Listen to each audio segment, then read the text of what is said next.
মাঝে মাঝে এমন একটা কন্ডিশন আমার দেখা দেয়, আমি যেটা অনুভব করি সেটা হচ্ছে একেবারে ফোর্সফুলি কেউ আমাকে ঘুম পাড়ায়। কে আমাকে ঘুম পাড়ায় সেটা আমি জানি না। এই যে এখন একেবারে চোখ মেলতেই পারছি না, মানে চোখ মেলতে পারছি না, না জানি কখন কথা বলতে বলতে ঘুমিয়ে যাই। সেটা হয়তো পরবর্তীতে যদি এরকম হয় তাহলে এডিট করে কেউ না কেউ সরিয়ে দেবে, অথবা আমি নিজে এডিট করে সেই অংশটা সরিয়ে দেবো, কারণ নাক ডাকানোর শব্দ তার ঘন্টা ঘন্টা পরে শোনাতে পারি না কাউকে। অবশ্যই এই ক্ষেত্রে হয় কি, যদি আমাকে কেউ ফোর্সফুলি ঘুম পাড়ায় কোনো কিছু দেখানোর জন্য, যেইভাবেই হোক কেউ না কেউ তো আমাকে ঘুম পাড়ায়। তো ওই ঘুম কখনো 40 মিনিট, কখনো 20 মিনিট, কখনো 10 মিনিট,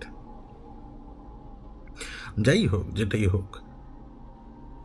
আজকের পর্বটা এই যে বক এখন করব, এগুলো তো পাগলের প্রলাপই, তাই না? কারণ আপনি যদি আমাকে জিজ্ঞেস করেন প্রমাণ কি, সুপারন্যাচুরাল জিনিসের কোনো প্রমাণই নেই, কোনো প্রমাণই নেই।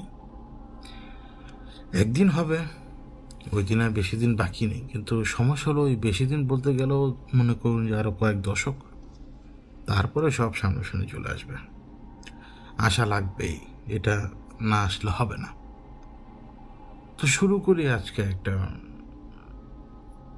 অনেকবার আমাকে এই ব্যাপারে জিজ্ঞেস করেছিলেন, যেমন আলামিন ভাই আমাকে জিজ্ঞেস করেছিলেন, আরও দু একজন ভাই জিজ্ঞেস করেছিলেন যক্ষের ধনের ব্যাপারে। যদি আপনি শব্দটাকে খেয়াল করেন, যক্ষ মানে একটা এন্টিটি। তো যক্ষের ধন মানে এক কথা যদি বোঝাতে চাই, না এই ধন সম্পদকে পাহারা দেওয়ার কোনো এন্টিটি। এখন এটার সাথে এটা যে ঘটনাটা, মানে এটা যেভাবে যে প্রসেসে ঘটে, এটা মাল্টিপল প্রসেসে এই ঘটনাটা, মানে এটা ঘটানো সম্ভব। এটা এখনও ঘটে, কিন্তু মনে করুন যে এই বিদ্যাগুলো যাদের কাছে ছিল তারা এটাকে সামনের দিকে পাস করেনি। আর যদি পাস করেও সেটা তো সেই গোপনেই চলছে। যেমন ধরুন, আমি এই মুহূর্তে আপনাদেরকে আমি আমার সব কথা বলে যাচ্ছি, কিন্তু আমার ডান পাশে মানুষ জানে না যে আমি সেই ব্যক্তি। বোঝাতে পারলাম? তো চাইলেও তো যদি পূর্বপুরুষের কাছ থেকে যদি সেই জ্ঞান কেউ পায়, এখন যে অবস্থা দুনিয়াতে যে অবস্থা চলছে, এখন তারা এত রিস্ক নেবে না। কিন্তু তখনকার সময় যখন এই ধরনের এই যক্ষের ধরনের রীতিনীতি পালন করে এই সম্পদকে পাহারা দেওয়ার জন্য একটা এন্টিটির সাথে এই যে মানে একটা কানেকশন এস্টাবলিশ করতো, এটার পেছনে প্রচুর খরচ ছিল। বিশেষ করে আপনি যদি মনে করে দেখুন, আমরা মানুষজন একটা জায়গায় প্রচণ্ডভাবে বোকা, আমরা বুঝতে পারি না, চাইলেই জাদু করা যায় না। কেন জানেন? আপনি যখন খারাপ কোনো কাজ করবেন, সেই খারাপ কোনো কাজের জন্য আপনাকে অনেকগুলো প্রসেস ফলো করতে হয়। আপনার দুনিয়াতে তো কোনো কিছু মাগনা নাই, তাই না? আপনি যে মাটিটা নিবেন, মাটিটা আরেকজনের জমিতে, আপনি যদি মাটি খুঁড়ে নেন, সে ব্যক্তি দেখলে সে ব্যক্তি আপনার সাথে রাগারাগি করবে। উদাহরণস্বরূপ বললাম। অবশ্য আপনি একটা গাছের ডাল ভাঙতে পারেন বা এটা ভাঙতে পারেন, যেটা আপনি হয়তো কোনো খরচ ছাড়াই জোগাড় করতে পারবেন, কিন্তু সেগুলো তো আপনি ব্যবহার করতে পারবেন না, সেগুলো তো প্রয়োগ পদ্ধতির মধ্যে আসবে না। ধরুন এই মুহূর্তে আপনাকে একটা কবুতর, নাউজুবিল্লাহ বলি আগে ভাগেই, যে বলি দিতে হবে, তো আপনি সেই কবুতর পাবেন কোথায়? চুরি করবেন? চুরি করতে পারলে ভালো হয়, চুরি না করতে পারলে আপনাকে সেটা কিনতে হবে। এবং যে জাদুটা যে করবে কেউ, এগুলোর পেছনে প্রচুর খরচ। এটা একবার দুইবার হয় না। যেমন মানুষ এখন বেশিরভাগ করে কি, টোটকা তন্ত্রমন্ত্র দিয়ে টোটকা করে, ওগুলো হয়তো ইমিডিয়েটলি ইফেক্ট দেখায়, কিন্তু আপনি ফালাকনাস পরে যদি 7 দিন দম করেন, ব্যাস চলে যাবে। সহজে বললাম। তো মনে করুন যে ওই টোটকা টোনা এগুলো করতে গেলে দেখা গেল যে ওই 7-8 দিন ভোগালো, আপনার 5-6 হাজার বা 10,000 টাকা খরচ হলে, তো আপনার মনে হলো যে আপনি জাদু করতে শিখেছেন বা আপনি জাদু করাতে পারছেন আরেকজনকে। তো না, আমি যখন কাজ করতে গিয়েছি আমি বিভিন্ন জায়গায় দেখেছি কী কী অবস্থা, বিশ্বাস করুন, মানে বোঝাতে পারবো না। কেউ তো জাদু করতে যে ফেইল্ড হওয়ার কারণে আরও করতে থাকে, আরও চেষ্টা করতে থাকে। এখন 10 বারে একবার তো হবেই, ওটা তো নসিবে যদি থাকে তাহলে তো হবে, এটা কেউ ঠেকাতে পারবে না। তো যখন ওই সময় এই ধন সম্পদের ব্যাপারগুলো আসতো, দেখুন ওই পিরিয়ডটাকে একটু দেখুন, ওই পিরিয়ডটা কীরকম ছিল। আজকে থেকে 300-400 বছর আগে যদি যাই, বর্গিদরা হানা দিত, মানে মারাঠারা ওরা হানা দিত, তো ওরা হানা দিত কেন? ধন সম্পদ নিয়ে যাওয়ার জন্য। এমনকি মনে করুন যে এক রাজা আরেক রাজাকে হারিয়ে দিয়েছে, তার ধন সম্পদ সে নিয়ে যাবে না? তার পরিবার কি নিয়ে যায়? পরিবারের মেয়েদেরকেই নিয়ে যায়, ছেলেদেরকে গোলাম বানাবে, এটা এটা করে মেয়েদেরকে হেরেমে রেখে দেয়। মানে সেই সময় সেগুলো তো ছিল। তো তারা তো একটা প্রোটেকশন খুঁজতই। মহীশূরের ঘটনা আমি বলি নাই, নীলাম্বরকে মহীশূরের সাহায্য নেয় নাই, নিয়েছিল তো। কিন্তু মহীশূর তো মহীশূর, মাথা মোটা যেটা বোঝে সেটাই করে। তো মনে করুন যখন তাদের যে পুরোহিত ছিল বা অন্যান্য কেউ ছিল, ওরা তো এন্টিটিদের পূজা করে। আমি কাউকে কোনো ধর্মকে দোষারোপ দিচ্ছি না, কারণ আমাদের হিসাব হচ্ছে কি, আমরা খুব ভালো করে জানি এটা আমাদের ঈমান, এটা আমাদের বিশ্বাস, আল্লাহ আছেন এবং তিনি একজন। বাকি যারা আছে তারা হচ্ছে জিন, মানে দুনিয়াতে, মানে ফেরেশতা বলে জিন, দুনিয়াতে 3 মাখলুক দুনিয়াতে আসা যাওয়া করে। মানে এক মাখলুক তো আসা যাওয়া করে, সেটা হচ্ছে ফেরেশতা। আর দুনিয়াতে 2 মাখলুক, স্বাধীন 2 মাখলুক, জিন আর ইনসান। তো আমরা আর কি সেটাই বিশ্বাস করি যে জিন সেই কাজটা করে এবং ওরা অত্যন্ত ধূর্ত, অত্যন্ত চালাক। এখন সেই সময় থেকে যখন মনে করুন যে পুরোহিতরা বা তারা যদি কোনো কিছু ফলো করতো, দেখবেন যে একটা ধর্মেরই কয়েক হাজার দেবতা। এটা হয় না, আসলে। তো এই দেবতারাই তো সব এন্টিটি। তো তারা দেখা গেল যে কথার কথা বলছে যে অমুক রাজা, তিনি তার যে সম্পদ, এটাকে যে তিনি এখন একটা এন্টিটির সাথে জড়িয়ে দেবেন, ওই এন্টিটি যে এই সম্পদকে মানে প্রোটেক্ট করে রাখবে, এটা কিভাবে হয়? এটা বলি। এটা হয় তখন নেই যদি তার কোনো আগে থেকে ফেভারিট কোনো এন্টিটি যদি থাকে। ধরুন আপনারা সবাই দিগন্ত তারার ব্যাপারে জানেন, আপনারা সবাই আমি সাহেবের ব্যাপারে জানেন। তো কথার কথা, যদি দিগন্ত তারা সেই সময় থাকতো এবং আপনারা যদি সবাই জানতেন যে দিগন্ত তারা রয়েছে, তাহলে আপনারা এটাই চাইতেন তো দিগন্ত তারা আপনাদের সম্পদের পাহারা তারা, এটাই আপনারা চাইতেন। তাহলে আপনারা কি করতেন? সবার আগে আপনারা করতেন কি, দিগন্ত তারাকে আপনি ডেকে আনতেন। কিভাবে ডেকে আনতেন? তাকে সন্তুষ্ট করতেন ফংচং করে, ওগুলো করে আর কি, নওয়াজুবিল্লাহ। তো ওগুলো করে আপনি দিগন্ত তারাকে আগে সন্তুষ্ট করতেন। সন্তুষ্ট হওয়ার পরে, কারণ সে সন্তুষ্ট হবে, সন্তুষ্ট হওয়া নিয়ে তার কথা না। যদি সে সন্তুষ্ট হয় এবং যদি সেই সম্পদের দায়ভার গ্রহণ করে, তাহলে তো এই সম্পদকে তাকে পাহারা দিতে হবে। তো এই প্রসেসে হয় কি, যে সেই এন্টিটি অনেক সময় নেয়। ব্যাপারটা হচ্ছে এরকম, আপনি আপনার ঘরে আছেন, এখন আমি আপনার দরজার বাইরে দাঁড়িয়ে টোকা দিয়ে বলছি, ভাই গেট খুলুন, ভাই গেট খুলুন। এখন কথা হচ্ছে আপনি কতক্ষণ হজম করবেন এটা? আপনি কি 7 বার ডাকার পরেই খুলে দিবেন, নাকি 7 ঘন্টা টানা ডাকবে আর আপনি হজম করে বসে থাকবেন? মানে সেটা নির্ভর করে আপনার উপরে। তো তারা সন্তুষ্ট করার জন্য সেই কাজ করেই যাচ্ছে এবং শেষ পর্যন্ত আলটিমেটলি ওই এন্টিটি আপনার কবজায় চলে আসবে। এবং এন্টিটি কবজায় যখন চলে আসবে, মানে এন্টিটি দেখা দিয়ে দেবে যে আমি এখানে এসেছি, আমি এখন তোমার জন্য অ্যাভেলেবেল, তুমি কী চাও বলো, মানে কী চাও। তখন আপনি বলবেন কি, যে আমার বর্ডারের সিকিউরিটির প্রয়োজন, আমার এইটার দরকার, ওইটার দরকার। কারণ আমি খংশুর পর্বে কিন্তু বলেছি যে খংশু কিন্তু হিলারও, সে মানে সে এক্সোসিজম করতে পারে, এমনকি সে ব্ল্যাক আর্মির বিরুদ্ধে লড়তে পারবে। তো সে প্রোটেকশন দিচ্ছে তো ফেরাউনকে। তো এইখানে একই ঘটনা, এই যে বলার পরে এখন আবার তাকে আরেকটু তুষ্ট করতে হবে। তুষ্ট করতে হয় কি, বলি জিনিসটা একটা বড় ব্যাপার, এটা ছোটোখাটো ব্যাপার না। যদি সহজ ভাষায় বলি, আমরা কোরবানি করি আল্লাহর সন্তুষ্টির জন্য, আল্লাহর হুকুমের জন্য এবং ত্যাগের জন্য। এই যে হুকুমটা আল্লাহ আমাদেরকে দিয়েছেন, এই হুকুমটা হচ্ছে আমাদের জন্যই, এবং এই ঘটনাটা কার জন্য ঘটাতে হবে? আল্লাহ তাআলার জন্য।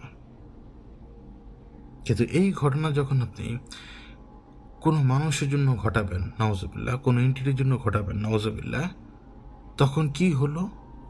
আপনি সেই এন্টিটিকে সৃষ্টিকর্তা সমপরিমাণ ভাবে দেখছেন, মানে আপনি ধরছেন যে তিনি সৃষ্টিকর্তা, তিনি আপনার সমস্ত প্রোটেকশন করবেন, নাউজুবিল্লাহ।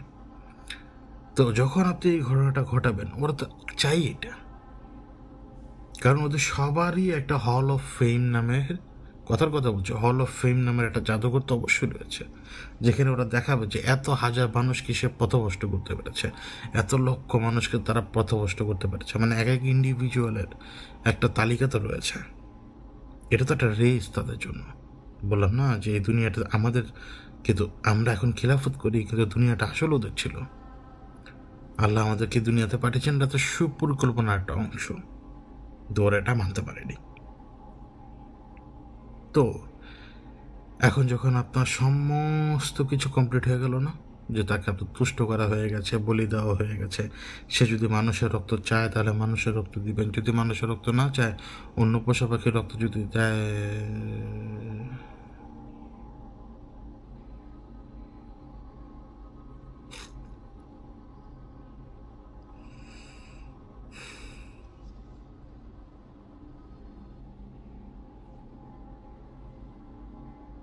বলেছিলাম না আমাকে ফোর্সফুলি ঘুম পাড়িয়ে দিতে পারে। ওই ক্লিপটা 10 মিনিট কত সেকেন্ডে জানিয়েছিল, এর পরপরই কথার মাঝখানেই আমি ঘুমিয়ে গিয়েছিলাম। তো আমার গতকালের শিডিউলটা একেবারে নষ্ট হয়ে গেল, প্রচণ্ড চাপ পড়ে গেল এখন, কারণ শিডিউল এক রাতে শিডিউল পুরোপুরি ভেস্তে হয়ে গেল। ওই প্রায় 53 মিনিটের মতো ফাঁকা অডিও, একেবারে শুধু আমার নিঃশ্বাসের শব্দ ছিল, আর কিচ্ছু না। এখন কি দেখেছি সেটা বলবো না এখন। তো ওইখান থেকে শুরু করে যক্ষের ধনের ওই অংশটা, ওই ক্লিপে যে জায়গায় ছিল আমি ঘুমানোর আগ মুহূর্তে, যে রক্তের ব্যাপারটা, এখন ধরুন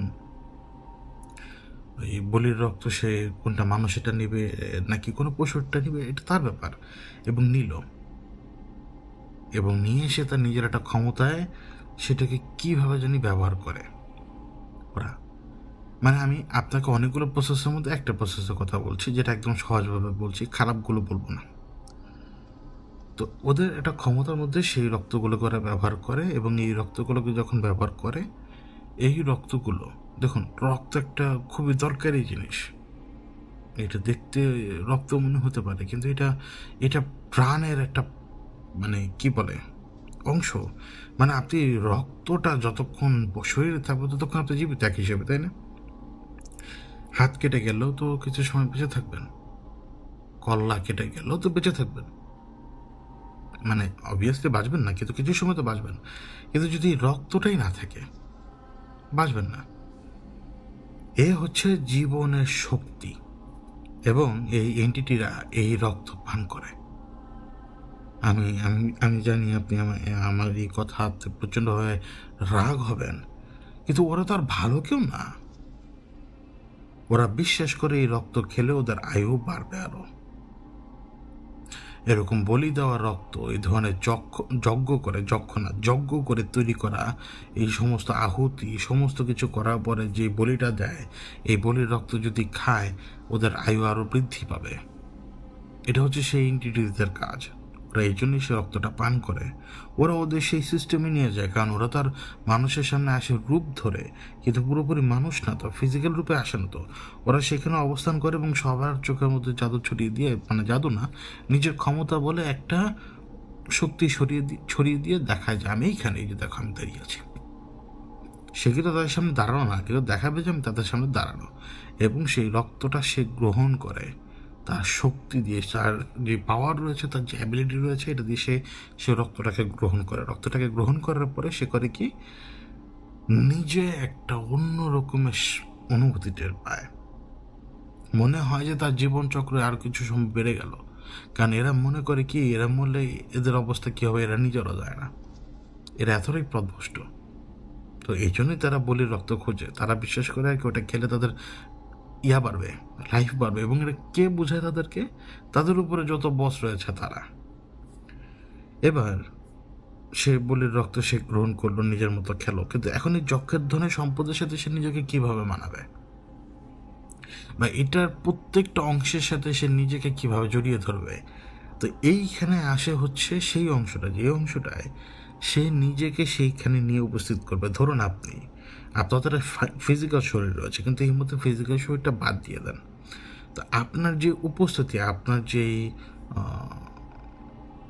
কন্ডিশনটা, বায়বীয় কন্ডিশন, ধরলাম যাতে বাতাসের সাথে মিশে আছেন। এই মুহূর্তে আপনার পক্ষে তো আর একটা একটা করে গয়না ধরে দেখা সম্ভব না, বা একটা একটা করে জিনিসপত্র ধরে দেখা সম্ভব না। তো এই বায়বীয় কন্ডিশনে যখন থাকবেন তখন আপনি করবেন কি, সেই ধরুন 2 বস্তা স্বর্ণ মুদ্রা রয়েছে, 2 বস্তা স্বর্ণ মুদ্রার উপরে মানে নিজের আকার বিস্তার করে এই স্বর্ণ মুদ্রা সবগুলোকে স্ক্যান করবেন আপনি, বা গয়না যে করে রয়েছে তো সবগুলোকে স্ক্যান করবেন। এবং স্ক্যান করার সময় আপনি আপনার শরীর মানে আপনার আপনি তো এন্টিটি, আপনার তো একটা কন্ডিশন রয়েছে, একটা শক্তি রয়েছে, আপনার ডিএনএ আপনি এখানে ছড়িয়ে দেবেন। যে ডিএনএর কোনো অস্তিত্ব কেউ পাবে না, কিন্তু সকলের মধ্যে ডিএনএ রয়েছে। মনে করুন যে সে তার ডিএনএর একটা অংশ এখানে রেখে দিয়ে গেল, যে আমার এই ডিএনএর উপরে অন্য কারোর হাত পেলে আমি টের পাবো। তখন রাজাদেরকে বলে দেওয়া হয় যে তোমরা মনে করো তোমাদের সম্পদ এখন থেকে সেফ। এবং সত্যিকার অর্থ হয় কি, যখন এই সমস্ত সোকট দেবতা যখন এই কাজ করার পরে নিজের শক্তিটাকে সেখানে ব্যবহার করে, বুঝি না রাতের 1টা বাজে পাখি ডাকে কেন। যখন এই শক্তিটা সে ব্যবহার করবে, তো ব্যবহার করার পরে তার একজন গোলামকে সে অ্যাসাইন করে দেবে। কেন বলছি, আমি যখন সীতাকুণ্ডে গিয়েছিলাম, এর বাইরেও আমি কয়েক জায়গায় যখন একেবারে কাছাকাছি কিছু জায়গায় যে পৌঁছে গিয়েছিলাম, ওইখানে কিছু প্রোটেক্টরকে আমি দেখেছিলাম, যারা জায়গাটাকে বা জিনিসকে প্রোটেক্ট করছিল। ওইটা তাদের দায়িত্ব। এবং ওদের এই গোলামকে ওইটার সাথে একেবারে বেঁধে দেয়। কীভাবে বেঁধে দেয় জানেন? গোলাম কিন্তু যে তার পরিবারের সাথে থাকতে পারবে না তখন আর। গোলামকে এমনভাবে বেঁধে দেওয়া হয়, গোলামের যে ডিএনএর সাথে এমন একটা বন্ধন তৈরি করে দেওয়া হয় শক্তি দ্বারা, সেই এন্টিটি আর কি, যে এন্টিটিকে বশ করা, মানে যে এন্টিটিকে বলির রক্ত দেওয়া হয়েছিল, যে বললাম, মানে তাকে তুষ্ট করা বা ইটিসি এটা সব কিছু, মানে এগুলো যে এন্টিটির জন্য করা হয় তার গোলাম। তো এই গোলামের সাথে তখন এই সম্পদের একটা বাইন্ডিং রিচুয়াল করে দেওয়া হয়, মানে এটার সাথে সে এখন বাধা। এখন ওই বাধার ঘটনা বা কীভাবে ঘটে, ওই একইভাবে ঘটে। ওই গোলাম কিন্তু তার নিজের সমস্ত ডিএনএ এইটার উপরে ছড়িয়ে দেয়। ছড়িয়ে দেওয়ার সময় ওই এন্টিটি তার সীমারেখা বন্ধ করে দেয়, যে সীমারেখা এইভাবে বন্ধ করে দিলাম, এই বস্তা যেখানে যাবে তুই সেখানে যাবি, এই বস্তার সাথে তোর দূরত্ব বেশি দূর থাকবে না, তুই বস্তা থেকে আশেপাশে হয়তো 3 কিলোমিটার ঘুরতে পারবি, বেশি ঘুরতে পারবি না, হয়তো আশেপাশে 300 মিটার ঘুরতে পারবি, বেশি ঘুরতে পারবি না, অথবা 30 মিটার, যদি এন্টিটি জানোয়ার না হয়, মানে ভয়ঙ্কর রকমের শয়তান না হয়। তখন এই গোলাম, আমি আপনাকে সিম্পলি বললাম আর কি, তখন এই গোলাম এই সম্পদকে পাহারা দিতে শুরু করে। এবং যখন গোলাম সম্পদকে পাহারা দিতে শুরু করে, তখন এই যেহেতু আপনি রাজা, আপনার এখানে একটা আহুতির মতো ঘটনা ঘটেছে বা একটা পূজার ঘটনা ঘটেছে, তো লোকে বা এদিক ওদিকে কান তো যায় যে রাজা তার সম্পদকে যক্ষের আন্ডারে নিয়ে গেছে, এখন যক্ষ তার সম্পদকে পাহারা দেবে, এগুলো তো ছড়িয়ে দেওয়া হয় মোটামুটি।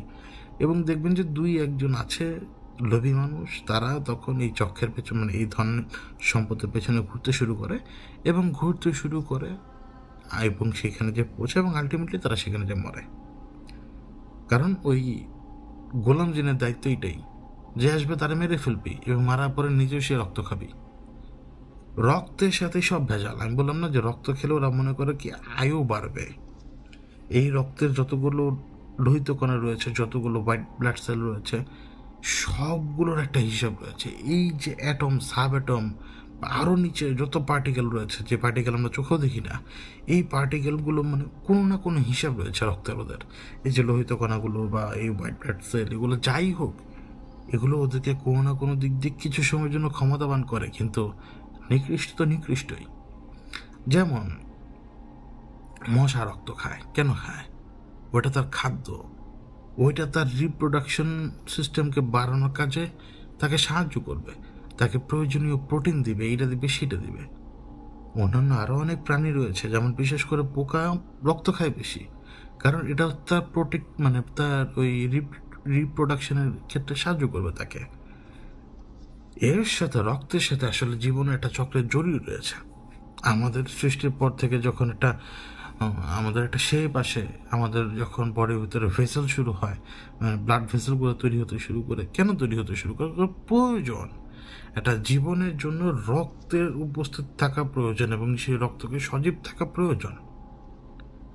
তো এই জন্যই ওরা রক্ত খায় এবং গোলাম এই কাজগুলো করে, বিশ্বাস করে আর কি যে তাদের ক্ষমতাও বাড়বে, তাদের এনার্জিও বাড়বে এবং বিশ্বাস করে তাদের রূহ বাড়বে। এখন দেখুন, যে পথ ভ্রষ্ট, সে এন্টিটি হোক আর মানুষ হোক, সে পথ ভ্রষ্টই থাকবে। যে নিকৃষ্ট সে নিকৃষ্টই থাকবে, যে খারাপ সে খারাপই থাকবে, যে বিপদে থাকা সে বিপদে থাকবে, হোক সে এন্টিটি হোক সে মানুষ। আল্লাহ আমাদেরকে তো চয়েস দিয়ে দিয়েছেন। দুনিয়াতে কোনো জ্ঞানী মানুষের উদ্ভাবন করা নয়। এমনকি এই যে যত কুজ্ঞান আমরা দেখি না, যত পূজা, মানে সোকল্ড পূজা হয় আর কি, যে শয়তান ডেকে আনার যে পূজা বা এটা সেটা, যে কুফুরি শিরক, এগুলো সবই আল্লাহর দেওয়া জ্ঞান। এবং আল্লাহ আমাদেরকে চুজ করতে বলে দিয়েছেন যে দেখো বান্দা, তুমি যদি সোজা রাস্তা দিয়ে যদি সামনে যে চুরি করো তাহলে এটা খারাপ, কিন্তু তুমি এই সোজা রাস্তা দিয়ে হাঁটার সময় যদি দেখো সামনের রাস্তায় কেউ চুরি করছে এবং তুমি সেখানে যদি তাকে যে বাধা দিয়ে সেই চুরিটা যদি ঠেকাও এবং চোরকে যদি তুমি ধরো এবং কাউকে তুমি যদি বাঁচিয়ে দাও, মানে তার মাল হারানো থেকে তুমি যদি বাঁচিয়ে দাও, তাহলে কি আল্লাহ আপনাকে সম্মানিত করবেন না? দেখেছেন একই ঘটনা, কিন্তু যখনই রোল বদলাচ্ছে, চয়েস বদলাচ্ছে, লোক ভিলেন হচ্ছে অথবা হিরো হচ্ছে। আল্লাহর নজরে তো সব কিছু সমান, তিনি সব কিছুর ব্যাপারে অবগত, কিন্তু তিনি আপনাকে আমাকে একটা চয়েস দিয়ে রেখেছেন। ওই চয়েস আমাদেরকে পালন করতে হবে। ওই চয়েসই ডিসাইড করবে যে আপনি জান্নাতে যাবেন না জাহান্নামে যাবেন। আর আমরা তো পুরো ভুলেই গিয়েছি যে আমরা মরলেই আমাদের আরেক জীবন শুরু হয়ে যাবে, তাই না? মরলেই তো আমাদের আরেক জীবন শুরু হয়ে যাবে। অবশ্যই আমি জানি এই সময় পাখি কেন ডাকে, কারণ তারা সিগন্যাল দিচ্ছে যে এটা শেষ প্রহরের শুরু, কিন্তু এটা একটা অড টাইম। আমি রেকর্ড করতে আসলেই পাখিরা খুব সুন্দরভাবে গান গাইতে শুরু করে। আল্লাহ কিন্তু পাখিদেরকেও ক্ষমতা দিয়েছেন, আমি তো বুঝতে পারি না। এই যে যেমন এই যে বাইরে পাখি ডাকছে এখন, ও কিন্তু বোঝাচ্ছে যে রাতের শেষ প্রহর শুরু, রাতের শেষ অংশ শুরু। চাইলে এই সময় আপনি ইবাদত করতে পারেন। অবশ্যই আমি আপনাদের সাথে কথা বলবো 1 ঘন্টা, মানে 1 ঘন্টা কেন, আর হয়তো 10-15 মিনিট বা 20-25 মিনিট বা আধা ঘন্টা বড় যে কথা বলবো, তারপর আমি আমার যে ইবাদত দরকার সেই ইবাদত আমি করবো।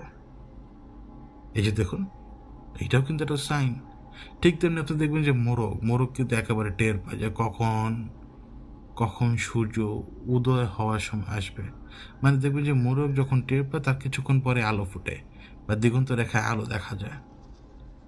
মনে রাখবেন যে আলোর 2 রকম ধরন, একটা লম্বা এবং একটা দিগন্ত রেখা জুড়ে যেটা ওঠে সূর্যের আলো। যে লম্বা আলোর কথা আমি বলি, ওইটাকে আমি দরজা হিসেবে বলি। ওই লম্বা আলোটা দেখা খুব কঠিন, খুব কঠিন, বোঝাও যায় না যে কখন আসবে সেই আলো, কিন্তু অবাক করার মতো। ঠিক তেমনি দেখবেন যে এখন আপনি পূব আকাশের দিকে তাকালে ভোরবেলা দেখবেন সম্ভবত ভেনাস, একটা উজ্জ্বল তারা, কিন্তু এটা একটা গ্রহ। উজ্জ্বল তারার মতো লাগে কিন্তু সেটা একটা গ্রহ। ভেবে দেখুন, আপনার দুনিয়াতে বসে মহাকাশের একটা মহাজাগতিক একটা জিনিস দেখতে পাচ্ছেন, আর একটা গ্রহ সেখানে ঝোলানো। আল্লাহ কোনো কিছু এমনি এমনি রাখেননি তো, সব কিছু তার পারপাস মেনটেন করে, আর সবাই তাকে সেজদা করে। আল্লাহকে সবাই সেজদা করে। এই যে আমরা তাওয়াফ করি না, এটাই ইউনিভার্সাল সেজদা। এই তাওয়াফটাই ইউনিভার্সাল সেজদা। আমরা তো সেজদা করি, মাটিতে মাথা নোয়াই তো, আল্লাহর কাছে তো নয়, কিন্তু যে তাওয়ারটা ওইটা হচ্ছে ইউনিভার্সাল সেজদা। প্রত্যেকটা গ্রহ নক্ষত্র এই কাজ করছে, তারা আপন গতিতে আপন সিস্টেমে সবসময় আল্লাহকে সেজদা করে যাচ্ছে। তো এই ছিল যক্ষের ব্যাপারে বললাম, একেবারে সিম্পলভাবে বললাম, খুব মানে খুবই নগণ্য একটা পদ্ধতি বললাম। আমি আরও 2-3টা পদ্ধতি জানি অত্যন্ত খারাপ। এবং আমি বললাম না যে আমাদের অবস্থা আসলেই খারাপ। আমি যদি একটা খারাপ কথা বলি, এই ভালো কথার চেয়ে খারাপ কথার পেছনে মানুষের অ্যাটেনশন যাবে বেশি, এবং সেইটা অ্যাপ্লাইও করে কেউ। ওই যে ইনবক্সে না মেসেজ আসে আমার কাছে প্রত্যেক দিন, আসলে আমি কারোর সাথে কথা বলি না। আলিফ ভাই আমাকে এটা বলে দিয়েছিলেন যে ভাই আপনাকে আপনার মান-সম্মান ধরে রাখতে হবে। কবে জানেন? সেই প্রথম দিনের পরে সম্ভবত, মানে যখন ওনার সাথে আমার দেখা হয় সেপ্টেম্বরে, সেই দিনের পরে যখন উনি আমাকে বললেন যে টিমে আসেন, আমি চাইতাম আমার টিমে আসেন, সেই দিন থেকে আজ পর্যন্ত কোনো ব্যক্তির সাথে আমি ইনবক্সে কথা বলিনি, মানে কোনো শ্রোতার সাথে আজ পর্যন্ত না। এমনি দুই একজন যখন একদম শুরুর দিকে যখন দু একজন মানুষ সাহায্য চেয়েছিল, তাদেরকে আলিফ ভাই আমার মেইল অ্যাড্রেসটা দিয়েছিলেন, কিন্তু আর না। ওই হয়তো 5 জন 6 জন বা 10-12 জন। এর বাইরে আমি কারোর সাথে ইনবক্সে কথা বলিনি, কারণ আমাকে আমার যে স্বভাবটা এটা ধরে রাখতে হবে। তো অবশ্যই আমি যেটা বলি সেটা করি, এটা অবশ্যই আল্লাহ তৌফিক। তো এখন ওই যখন ব্যাপারটা আর কি বুঝালাম, তো আরেকটা ব্যাপারে কথা বলি। ব্যাপারটা হচ্ছে রেল লাইন নিয়ে কথা বলতে চাই, কারণ হচ্ছে কি রিসেন্ট কতগুলো ঘটনা ঘটে আছে রেল লাইনে, এবং আমার যে অপারেট করার যে সীমানা বা যেটাই বলুন না কেন, আমি আজকে থেকেও 3-4 বছর আগেও আমি তো বেশি হাঁটাচলা করি বেশি। তো আমি এই এয়ারপোর্ট থেকে মনে করুন যে টঙ্গী জংশন বা তারও আরও পরবর্তী কিছু দূর পর্যন্ত আমি মোটামুটি রেল লাইনের উপর দিয়ে হাঁটতাম বেশি। এবং রেল লাইন জায়গাটা সুবিধার না। আমি যেই জায়গার কথা বলছি এয়ারপোর্ট থেকে টঙ্গী জংশন বা একটু সামনে পর্যন্ত, এই জায়গাটা একটু সুবিধার না। আমার নিজেরও রোগী আমার চোখের সামনে রেলের উপরে ঝাঁপ দিয়েছিল, আমার নিজের রোগী, আর আমি নিজে ট্রেনের সামনে ঝাঁপ দিয়েছিলাম। ওই কথা বাদ। তো আমার কাছে রেলটা বা ইঞ্জিন কারটা দানবের মতো লাগে। এটা আমাকে এখনো ভয় দেয়, অনেক ভয় দেয়। যখন আমি দাঁড়িয়ে থাকি, আমি দেখি ট্রেনটা চলে যাচ্ছে, আমি তাকাই না দিকে, তেমন একটা খারাপ লাগে আমার। কিন্তু আমি ওই জায়গায় দাঁড়াই, রেলগেটগুলোতে দাঁড়িয়ে থাকি, কারো না কারোর জন্য অপেক্ষা করি বিভিন্ন সময়। কিন্তু আমি বুঝি বিশেষ করে আবদুল্লাপুরের অংশ থেকে শুরু করে এয়ারপোর্টের মাঝখান পর্যন্ত এই জায়গাটা সবচেয়ে বেশি খারাপ। কেন বলছি আমি? আপনাকে এই জায়গায় চারপাশটা দেখতে হবে যদি আপনি যেয়ে থাকেন। এই জায়গার চারপাশটা হচ্ছে ছোট ছোট ডোবায় ভরপুর, এখনও অত বেশি ডেভেলপ হয়নি চারপাশ, এবং এখানে বিভিন্ন রকমের এন্টিটির আনাগোনা অনেক বেশি।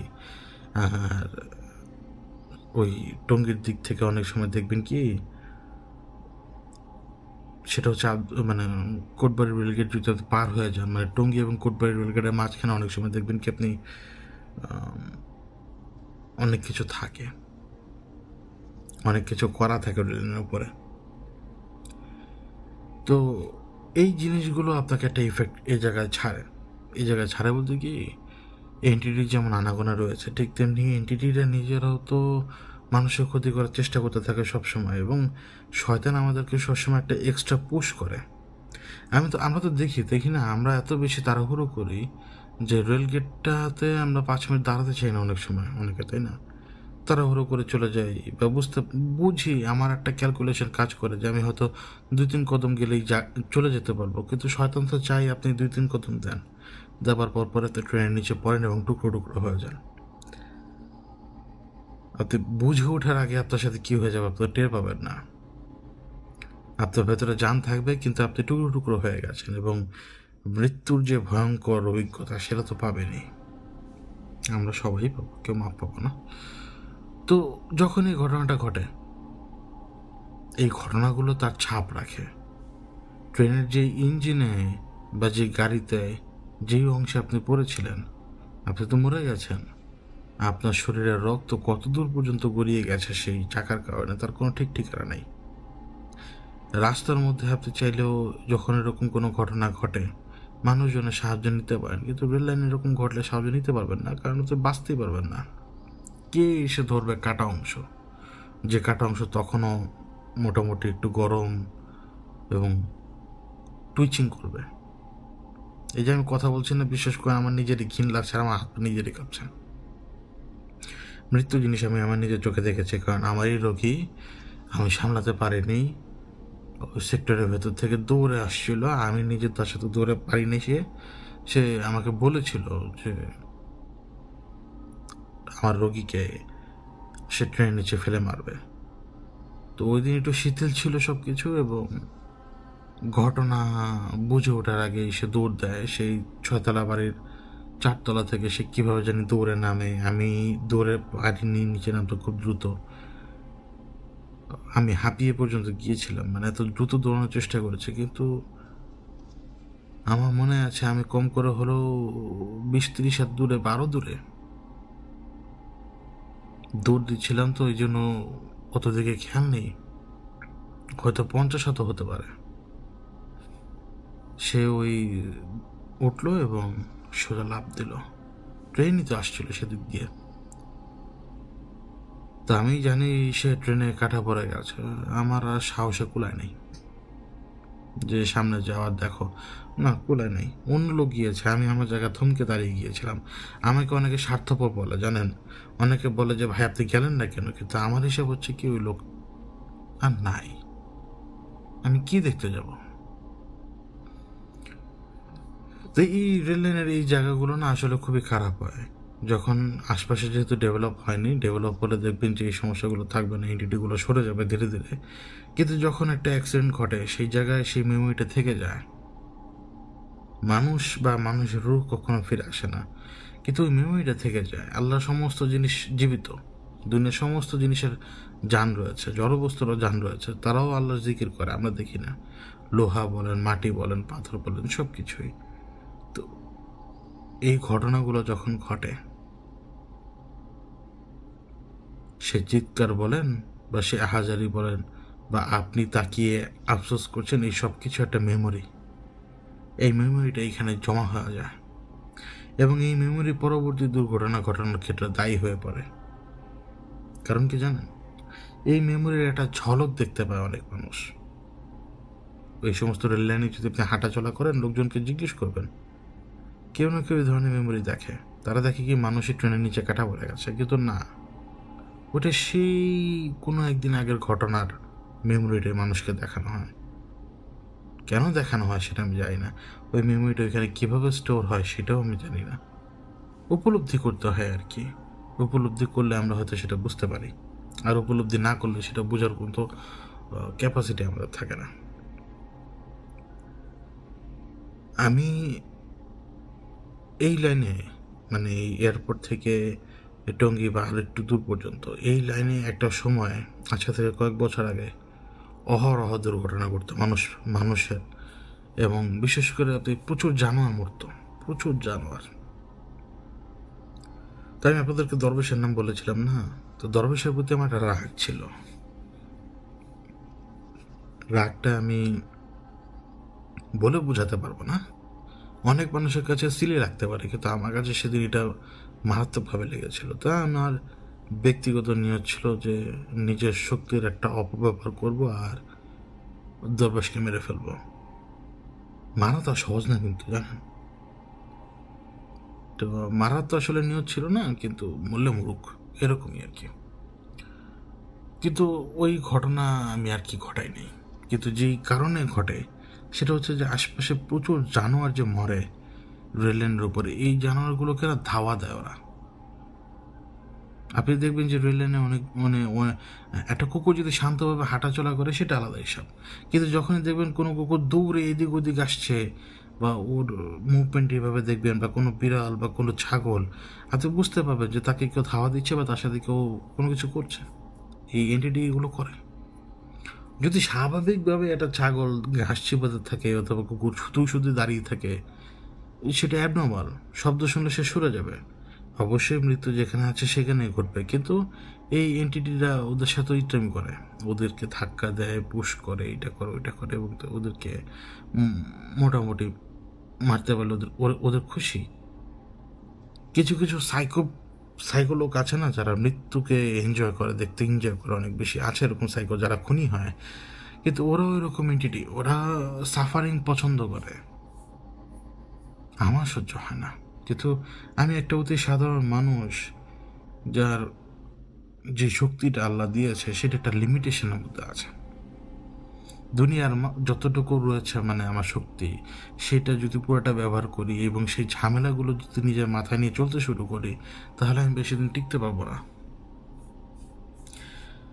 তো এটাই আর কি। আমি আজ মানে পডকাস্টের এই অংশে একটু রেলেনের ব্যাপারে কথা বলতে চাচ্ছিলাম, যে এই দিকের এই রেলেনের অবস্থাটা এখন একটু খারাপ। আমি ইন্টারফেয়ার করতে পারবো না, কিন্তু আমি খুব ভালো করে জানি যে এখন এনটিটির আনাগোনা এখানে বেশি। এনটিটি আপনাকে বয়া করে দেবে ওই জায়গায়।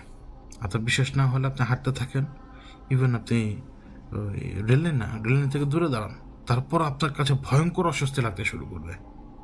আর বিশেষ করে সেটা হচ্ছে কোটবাড়ি এবং টঙ্গী জংশন এর মাঝখানে আপনার অতিরিক্ত খারাপ লাগবে এই জায়গাটা। যদি আপনি কিছুক্ষণ দাঁড়ান এবং যদি আমি যেভাবে বলি সেভাবে যদি চিন্তা করেন, যদি আপনারা কেউ যেয়ে থাকেন, খবরদার রেলের উপর দাঁড়াবেন না। এখন কিন্তু এখানে অবস্থা সুবিধার না, এখানে অবস্থা সুবিধার না দেখে আমি আপনাদেরকে জানালাম। তো এই আর একটা বিষয় আর কি মোটামুটি কথা বললাম। এখন আরেকটা ব্যাপার নিয়ে কথা বলি। ও হ্যাঁ, ওই রেল লাইনের ব্যাপারে একটা কথা বলি। রেল লাইনে বসে আড্ডা দিবেন না। কেন বলছি রেল লাইনে বসে আড্ডা দিবেন না? অনেক মানুষ রেল লাইনের উপর বসে হাওয়া বাতাসটাকে ব্যবহার করে, এটা করে সেটা করে, এটা করবেন না। আমি আবারও বলি, এই রেল লাইনগুলো হচ্ছে এই যে বিশেষ করে যে আমার চোখের সামনে আর কি, যেটা আমি তো দূর দূরান্তে কথা বলতে পারি না, এই যে এয়ারপোর্ট থেকে যে টঙ্গী জংশন বা তার আরও পরে যতটুকু যায় আর কি, এই জায়গাগুলোতে প্রচুর এন্টিটি আনাগোনা রয়েছে এবং এরা এরা এরা আপনার ব্রেন কেরাবেরা করে দেবে। আপনার মধ্যে নেগেটিভ থট অনেক বেড়ে যাবে, অনেক নেগেটিভ থট বেড়ে যাবে আপনার, এবং এখানে ভালো আলাপও তো হয় না।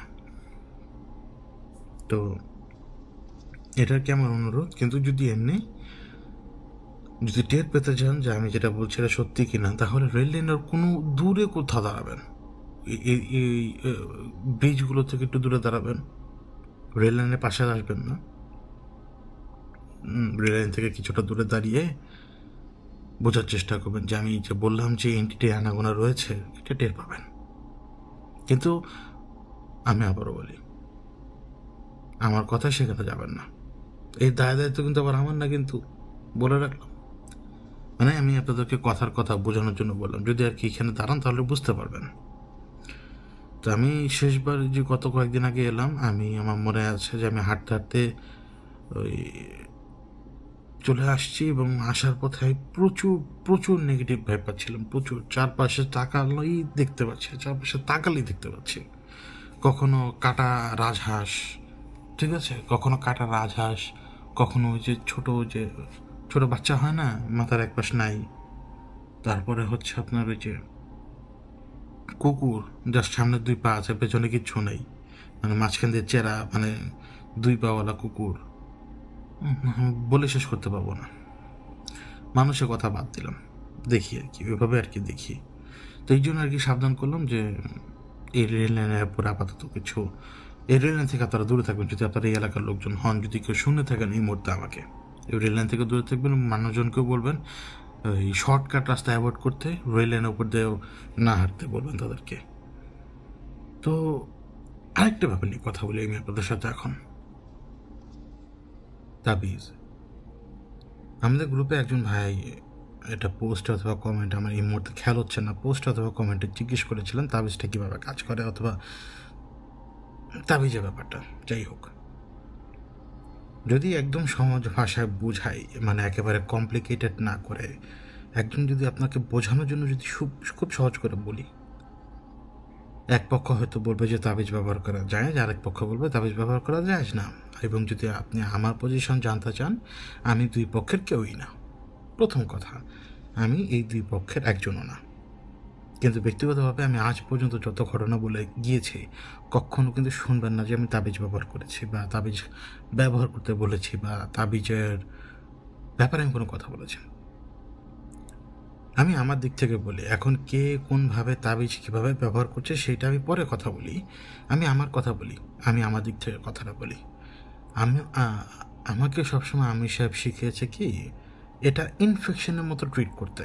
মানে যে সমস্যাটাই হোক আমাদের, সেটা যদি আমরা কোনোভাবে পজেশনের শিকার হই, অথবা আমরা যদি জাদু বা সেহের দ্বারা আক্রান্ত হই, অথবা এই যে বান যেটাকে বলে, বান তো অত্যন্ত মারাত্মক। তো যদি আমরা এগুলো দ্বারা আক্রান্ত হই, এগুলোকে ইনফেকশন হিসেবে ট্রিট করতে। এবং ইনফেকশনের ক্ষেত্রে কি হয়, আপনার ঔষধের দরকার পড়ে। এবং এগুলো তো শারীরিকভাবে যেভাবে আপনাকে ক্ষতি করে, রুহানিভাবে আপনার ক্ষতি করে। তো একটা ব্যক্তির রুহকে আপনি কীভাবে শক্ত করবেন যদি সে আগে থেকে দুর্বল থাকে? আর যে ব্যক্তি শক্ত, যার রুহ মোটামুটি আলহামদুলিল্লাহ ভালো অবস্থায় আছে, সে ইমানের উপরে রয়েছে, সে ভুল কাজগুলো করে না, সে সাফার করলেও সেই সাফারিংটা সে হ্যান্ডেল করতে পারে। ঠিক আছে? কিন্তু ধরুন আপনি দুর্বল, আপনি অত্যন্ত অসুস্থ হয়ে পড়েছেন, এই সময় আমরা কি করব? এই সময় শেফার উদ্দেশ্যে বেশ কয়েকটা কাজ আমরা করি। আমি আমাদের কথা বলছি, আমি অন্য কারোর কথা বলতে পারবো না, অন্য কারোর বিরুদ্ধে কথা বলার আমার ইখতিয়ার নেই। আমাদের ক্ষেত্রে আমরা করি কি, আমরা মধুর সাথে বেশ কয়েক ধরনের জিনিস মিশাই, মধুর সাথে বেশ কয়েক ধরনের পদার্থ মিশাই, এবং পদার্থগুলোর নাম আমি বলবো না, কিন্তু এগুলো শরীরের জন্য ভালো। এর মধ্যে আপনি বাদামের তেলও পাবেন এবং তিলের তেলও পাবেন, কিন্তু আমরা এটাকে মধুর সাথে মিশাই এবং অত্যন্ত জটিলভাবে আমরা করি কি, অত্যন্ত জটিল কাজ। এটাকে কখনো কাগজের উপরে লিখতে হয়, এখন এটা নির্ভর করে যে কোরআনের কোন আয়াতগুলো ওই সময় লিখলে ওই আয়াতের ওই যে শেফাটা সেই ব্যক্তি পাবে তখন। এখন ধরুন কথার কথায় এখানে সূরা ফাতিহাটা লেখা হলো, এবং সূরা ফাতিহাটা লেখা হলো কেন? ওই যে মধুর সাথে বিভিন্ন রকমের উপকারী তেল ব্যবহার করে, এমনকি সেটার মধ্যে একেবারে একদম মানে কি বলে, একদম তরতাজা হাতে তৈরি মানে ঘিও আমরা ব্যবহার করি, মানে টোটালি কয়েকটা জিনিস মিশিয়ে একটা বেস তৈরি করা হয় মধুর সাথে মিশিয়ে, এবং সেটা অনেক কষ্ট করে, অত্যন্ত জটিল, তো অনেক কষ্ট করে আমরা সূরা ফাতিহাটা লিখি। এবং এটা লেখার পরে এটা যদি কাগজে লেখা হয়, তাহলে বলা হয় যে কাগজটাকে পানিতে চুবিয়ে দিতে, যতক্ষণ পর্যন্ত কাগজটা একেবারেই লেখাটা মোছা না যাচ্ছে ততক্ষণ পর্যন্ত কাগজটা থাকবে। এরপরে পানির ভেতরে যে লেখাটা মিশে গিয়েছে, এইটাকে ঔষধ হিসেবে খেতে। এটা এভাবে আমরা বলি যে এটা আপনি ওষুধ হিসেবে খাবেন। কারণ যখন আপনাকে জাদু করা হয়, যদি আপনাকে কোনো কিছু ফিড করানো হয়, অথবা আপনার শরীরের রক্তের ভেতরে কেউ মিশে রয়েছে, সে তখন আপনার শুধুমাত্র এই কী জানি বলে, আপনার আমলের উপরেও যেমন আপনাকে ফোকাস রাখতে হবে, আপনাকে ভেতরেও কিছু ভালো জিনিস পাঠাতে হবে শরীরের ভেতরেও। তো আপনি যখন এই মধুর সাথে অন্যান্য ভালো উপকারী তেলগুলো খাবেন একসাথে, যেটাকে আমরা মিশিয়ে বেস তৈরি করি, তো যখন আপনি সূরা ফাতিহার লেখাটা ওইটার মধ্যে ডিজলভ হয়ে গেল, আপনি সেটা খাচ্ছেন, মানে আমরা সেটা তাদেরকে খেতে বলি। আমরা তাদেরকে বলে দিই যে এটা শেফার মতো হিসেবে নেবেন, এটা খেলে আপনি সুস্থ হবেন, এটা মনে রাখবেন না, এটা আপনার ঔষধ, এই ঔষধ আপনি খেতে থাকেন, বাকিটা আল্লাহর হাতে। এরপরে আমরা দু একজনকে বিভিন্নভাবে গোসল করার সাজেশন দিই বড়ই পাতার সাথে। আমরা বলি যে এইভাবে এই পরিমাণ পানির উপরে এইভাবে দম করবেন, দম করার পরে বড়ই পাতা সিদ্ধ করে সে পানি দিয়ে গোসল করবেন। মানে এটা আমরা একটা বেসিক লেভেলে কাজ করি আর কীভাবে। আবার কখনো কখনো দেখা গেছে কি, আমরা বলি কি, একটা লম্বা পাত্র থাকে না, নাম ভুলে যাচ্ছে, ওই যে বিরিয়ানির দোকানে দেখবেন যে বড় পাতিল ঢেকে রাখে, মানে অনেকগুলো আয়াত লিখতে হয়, এবং বলা হয় কি এইটা সেই লোক নিজের হাত দিয়ে ধরে ধরে খাক, অথবা সে যদি জিভ দিয়ে চেটে চেটে খেতে পারে খাক, সমস্যা নেই। আমরা এটা দিই কেন দিই জানেন? এটা এমন একটা কন্ডিশনে আমরা যেয়ে দিই যখন রোগী পুরোপুরি অবস্থা খারাপ তার, এখন এই সময় তার ইচ্ছা শক্তিটা আমরা বাড়াই। কারণ কি জানেন, আমরা মানুষ দুটি ইমানের দিক দিয়ে দুর্বল। যদি আপনার মনের মধ্যে আমি বলি, বা আপনার ভেতরে যদি আমি কথাটা ঢুকাতে পারি যে এটা খেলে আপনি সুস্থ হয়ে যাবেন, তার মানে কি আপনার বিশ্বাসটা ফেরত আসবে। আপনার বিশ্বাস ফেরত আসা আগে জরুরি। যে বিশ্বাসটাকে ভেতর থেকে একেবারে ধ্বংস করে দেয়, ওইটার ফেরত আসে কোনো অপশন থাকে না। তো তখনই তো লোকগুলোকে এইভাবে কাবু করতে পারে। তো আগে তার ভেতরে সেই একটু আলোটা জ্বালানো দরকার আমাদের।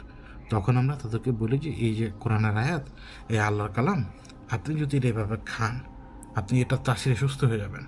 এই যে বললাম না, মানুষ কিন্তু একটা উসিলা খোঁজে, সব সময় দেখবেন একটা উসিলা খোঁজে। এটা হচ্ছে আমাদের বেস।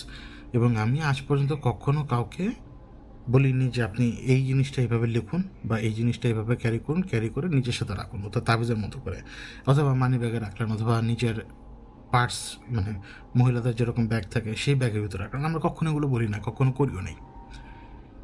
বেশ কয়েকবার একটা বিশেষ ক্ষেত্রে 4-5 জন ব্যক্তি, আমার মনে আছে 4-5 জন ব্যক্তির ক্ষেত্রে আমরা একদম বাধ্য হয়েছিলাম যাতে অন্তত সেই ব্যক্তিকে ঘুমাতে যাতে দিতে দেয়। মানে লোক তাদের অবস্থা, মানে 4-5 জনই খুব রেয়ার কেস ছিল, তারা ঘুমাতে পারছিল না, তাদের অবস্থা ধীরে ধীরে খারাপ হয়ে যাচ্ছিল। এর মধ্যে একজন তো স্ট্রোক করে পর্যন্ত ফেলেছিল। তো তখন সেই ক্ষেত্রে আমরা এই অপশনটা নিয়েছিলাম যে কোরআন শরীফ একেবারে তার মাথার পাশে থাকবে। আমরা চাইলে সেটা একটা কাগজে লিখে, কয়েকটা সূরা কাগজে লিখে রাখতে পারতাম, কিন্তু না। এখন কোরআন শরীফ পাশে রাখার কারণটা কি? কারণটা হচ্ছে আমরা তাকে বোঝানোর চেষ্টা করছি। মূল ব্যাপারটা হচ্ছে বিশ্বাস, যেটা আমাদের ভিতরে নাই। মানে আমরা তো আর আল্লাহকে সরাসরি দেখিনি, কিন্তু আমাদের তো ইমান এইটাই যে আমরা মুসলমান, আমরা আল্লাহকে বিশ্বাস করি, তিনি আছেন এবং এই সমস্ত কিছু তার অর্ডারে চলে। কিন্তু ওই যে বললাম, আমাদের বিশ্বাস টলমলিয়ে যায়, আমাদের ইমান এতটা দুর্বল হয়ে যাচ্ছে ধীরে ধীরে। যার বিশ্বাস রয়েছে, যার ইমান শক্ত, সে কিন্তু একেবারে সরাসরি আল্লাহর সাহায্য পায়, সরাসরি। এবং সে আল্লাহর যেই সিস্টেমটা, যে তার কর্মের যে সিস্টেমটা, দুনিয়াতে যে সিস্টেমটা তিনি চালাচ্ছেন, যে সিস্টেমে দুনিয়া চলে, এই সিস্টেমটাকে বুঝতে পারে। এই জন্য দেখবেন চারপাশে কম ইমানদার লোক ভরপুর, যাদের কথাবার্তায় খুব স্পষ্টভাবে আপনি দেখবেন এর ভিতরে ইমান মারাত্মকভাবে দুর্বল। এরা মাকলুকের কাছে সাহায্য খোঁজে। আপনি নামাজ পড়তে বললেই বলবেন যে সময় পাই না, আবার যদি মানে বাহানার শেষ নাই। আমি অনেক সময় অনেক রোগী নিয়ে অনেক সাফার করি, তাদের নামাজই পড়াতে পারি না, তাদের বোঝাতে পারি না। বিশ্বাস করেন, আল্লাহর কসম, তাদের বোঝাতে পারি না যে আপনি রাতেরবেলা উঠে নামাজ পড়েন, আল্লাহ আপনাকে দিবে। সে আমাকে কি বলে জানেন? বলে হ্যাঁ আমি নামাজ পড়বো। আর আমি পরের দিন জিজ্ঞেস করলে বলে হ্যাঁ আমি পড়ছি, কিন্তু আমি সাহেব আমাকে বলে সে এক ওয়াক্তের নামাজই পড়ে না গতকালকে। এই হচ্ছে যে অবস্থা। আপনি যদি তাবিজ দেন, একেবারে খুব সহজে বিশ্বাস করে ফেলবে যে ওই তাবিজে আমার কাছে আছে, আমাকে কেউ কিছু করতে পারবে না। আর এটাই মূল সমস্যা। মূল সমস্যাটা হচ্ছে কি, আপনার সামনে আপনি আল কোরআনকে নিজের বুকের মধ্যে রেখে রাস্তায় চলতে থাকুন, ভয় লাগবে, কিন্তু কোরআন সাথে আছে, সাহস আছে, কোনো সমস্যা নেই। কিন্তু এই যে ব্যাপারটা, এটাকে কিন্তু আপনি বলতে পারবেন না যে এটা শিরক। এটা লিমিট থাকে কথা বলার ক্ষেত্রে। আপনি কোরআনকে নিজের বুকের সাথে, অনেক পাগল আমি দেখি, তো ইউটিউব তো একেবারে খুব সহজে অনেক কথা বলা যায়, অনেক পাগল আমি দেখি। এখন যদি আপনি আপনার সাথে কোরআন নিয়ে ঘুরতে থাকেন, কোরআনকে বুকে আগলে রেখে ঘুরতে থাকেন, বিপদ সংকুল জায়গা পার হওয়ার জন্য আপনার একটা সাহায্যের দরকার, একটা সাহসের দরকার। আপনি কোরআন, আল্লাহর কিতাব, আল্লাহর বয়ান, আপনি এটাকে আঁকড়ে ধরে যদি যান সেই জায়গাটা দিয়ে, এতে তো কোনো দোষ নেই, এটা দোষ হতেই পারে না। এখন কেউ যদি বলে যে আল্লাহর কালাম নিজের সাথে নিয়ে ঘোরা, তাবিজ আকারে ব্যবহার করা, এটা শিরক, এটা তো ভাই কত বড় গুণ আমি নিজেও জানি না। মানে আল্লাহর কালামের এগেনস্টে যুদ্ধ ঘোষণা করা। এখন আপনি আল্লাহর কালাম মুখস্থ করতে পারবেন, কিন্তু আল্লাহর কালামকে নিজের সাথে রাখতে পারবেন না। মানে আপনি ভাবছেন যে এই কালাম সাথে থাকলে আপনি মানে বিপদ সংকুল হবেন না, সুস্থ হবেন না। আরে ভাই, কোরআন তো বরকতময় জিনিস। কোরআনের আয়াতকে কিসের সাথে কি বানানো হয়? আমি অবশ্যই এটা বিরোধিতা করি যে সেটাকে একটা লকেটের ভেতরে ঢোকানো। আমি অবশ্যই এটা বিরোধিতা করব যে আপনি একটা কোরআনের আয়াত আপনার সাথে ক্যারি করছেন, কিন্তু আপনি কোথায় কোথায় যাচ্ছেন, কোরআনের আয়াতকে অবমাননা করছেন কি না, তখন তো অবশ্যই অবমাননা হচ্ছে। এটা তো শিরক না। আপনি তাবিজে ঢোকালেন, ধরলাম যে এটা তাবিজে খোলার ভিতরে তো কোরআনের আয়াত ফালাক নাস আপনি লিখে ঢোকালেন, এবং আপনি আপনার সাথে ক্যারি করছেন, সমস্যা নেই, করেন। কিন্তু আমার কথা হচ্ছে, আপনি কোরআনের আয়াতকে নিজের সাথে রেখে আপনি যদি মিথ্যা বলেন, জুয়া খেলেন, খারাপ কাজ করেন, নাপাক অবস্থায় বারবার বাথরুমে যাচ্ছেন, বের হচ্ছেন, এটা করছেন, ওইটা করছেন, আপনি তো তখন কোরআনের অবমাননা করছেন। এটা তো গুনাহ, এটা তো বড় গুনাহ। কোরআনের অবমাননা হচ্ছে না? অবশ্যই হচ্ছে। আপনি এই জন্যই তো আমাদের তো বলাই আছে যে কোন কোন জায়গায় কী কী করবো না করবো, আমাদেরকে সেই ব্যাপারে বলা আছে। আপনি মানিব্যাগের ভেতরে যে আপনি ফালাকনাস লিখে মানিব্যাগের ভেতরে রেখে দিলেন এক কোনায়, আপনার মানিব্যাগটার সাথে আপনি না পাক, এখন যেই ব্যক্তি টাকাটা স্পর্শ করেছে সেই যে বাথরুম থেকে এসে টাকাটা ধরে নাই, তার গ্যারান্টি কি? আপনি কোরআনের অবমাননা করতে পারবেন না, কোনো মতেই করতে পারবেন না। এটা করবেন, এটা গুনাহ, কিন্তু এটাকে আবার শিরক বলতে পারবেন না ভুলেও। কিসের সাথে কি ঘোড়ার ডিম গিলায় মানুষ, আমি বুঝি না। এই কাজ গর্হিত কাজ, এটা করা যাবে না। সেটা হচ্ছে কি, এইভাবে তাবিজে খোলে ঢুকিয়ে অথবা নিজের সাথে একটা কাগজ রেখে সেটা নিয়ে রাস্তায় বের হওয়া বা বিভিন্ন জায়গায় যাওয়া, না, এটা করা যাবে না। এতে অবমাননা হবে, এটা করা যাবে না। বরং আপনি কোরআনকে নিজের অন্তরের মধ্যে মিলিয়ে নেন, নিজের অন্তরের ভিতরে সেটাকে একেবারে রুহের সাথে মিলিয়ে নেন। যতগুলো আয়াত পারেন মুখস্থ করে নেন, যতটুকু পারেন। এটাই এত সম্ভব। বাড়িতে যদি যান, কোরআন শরীফটা একবার দেখবেন, খুলবেন, পড়বেন, শেষ। এটা একটা বরকতময় জিনিস। এখন এটা আপনার যদি একটা সাহসের দরকার পড়ে যে আমি বিপদ সংকুল জায়গা পার হব, কোরআন শরীফ আমার সাথে নিয়ে আমি যাব, যান, সমস্যা নেই, যান, সমস্যা নেই। এতে কোনো অসুবিধা আমি দেখি না, যতক্ষণ পর্যন্ত কোরআনের অবমাননা না হয়। কারণ আপনার তো ওযুরও ব্যাপার রয়েছে, তাই না? আপনার পাক পবিত্রতার একটা ব্যাপার রয়েছে।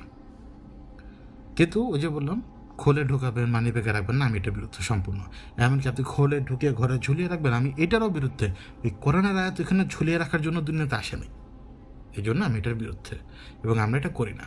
বরং আপনি শেফা হিসেবে নিতে পারেন। যেমন ওই যে বললাম, আপনি মধু এবং অন্যান্য উপকারী তেলের সাথে মিশিয়ে আপনি একটা বেস তৈরি করে সেটাকে দিয়ে সেটা থেকে মানে নিজের সিস্টেমে একটু কলমের মতো ব্যবস্থা করে আপনি কোরআন আয়াত লিখলেন এবং শেফা হিসেবে পান করে নিলেন, কোনো অসুবিধা নেই।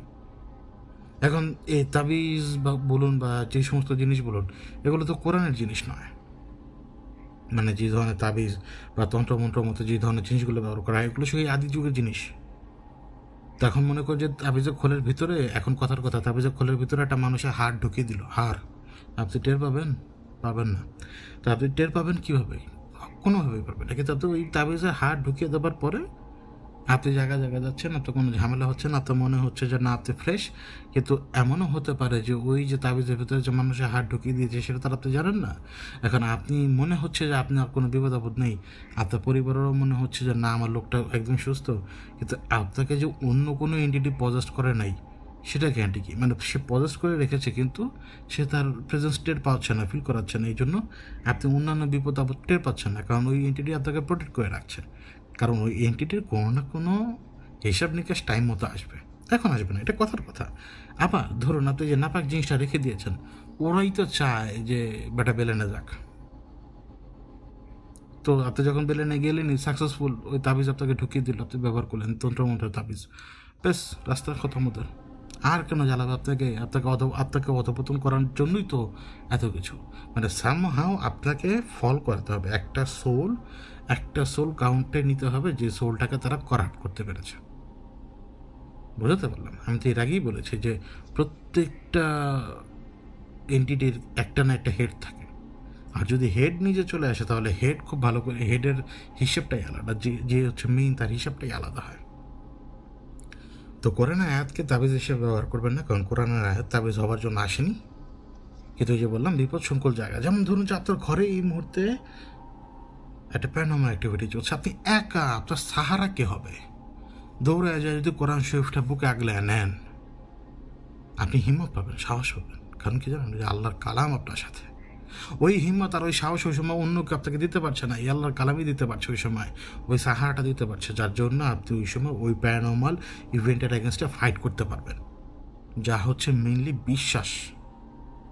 কারণ আপনার ভিতরে সেই স্ট্রেংথ চলে আসছে যে আপনি ফাইট করতে পারবেন। কারণ এই সাহসটা আপনি কোত্থেকে পেলেন? কোরআন এখানে আছে দেখে। বোঝাতে পারলাম?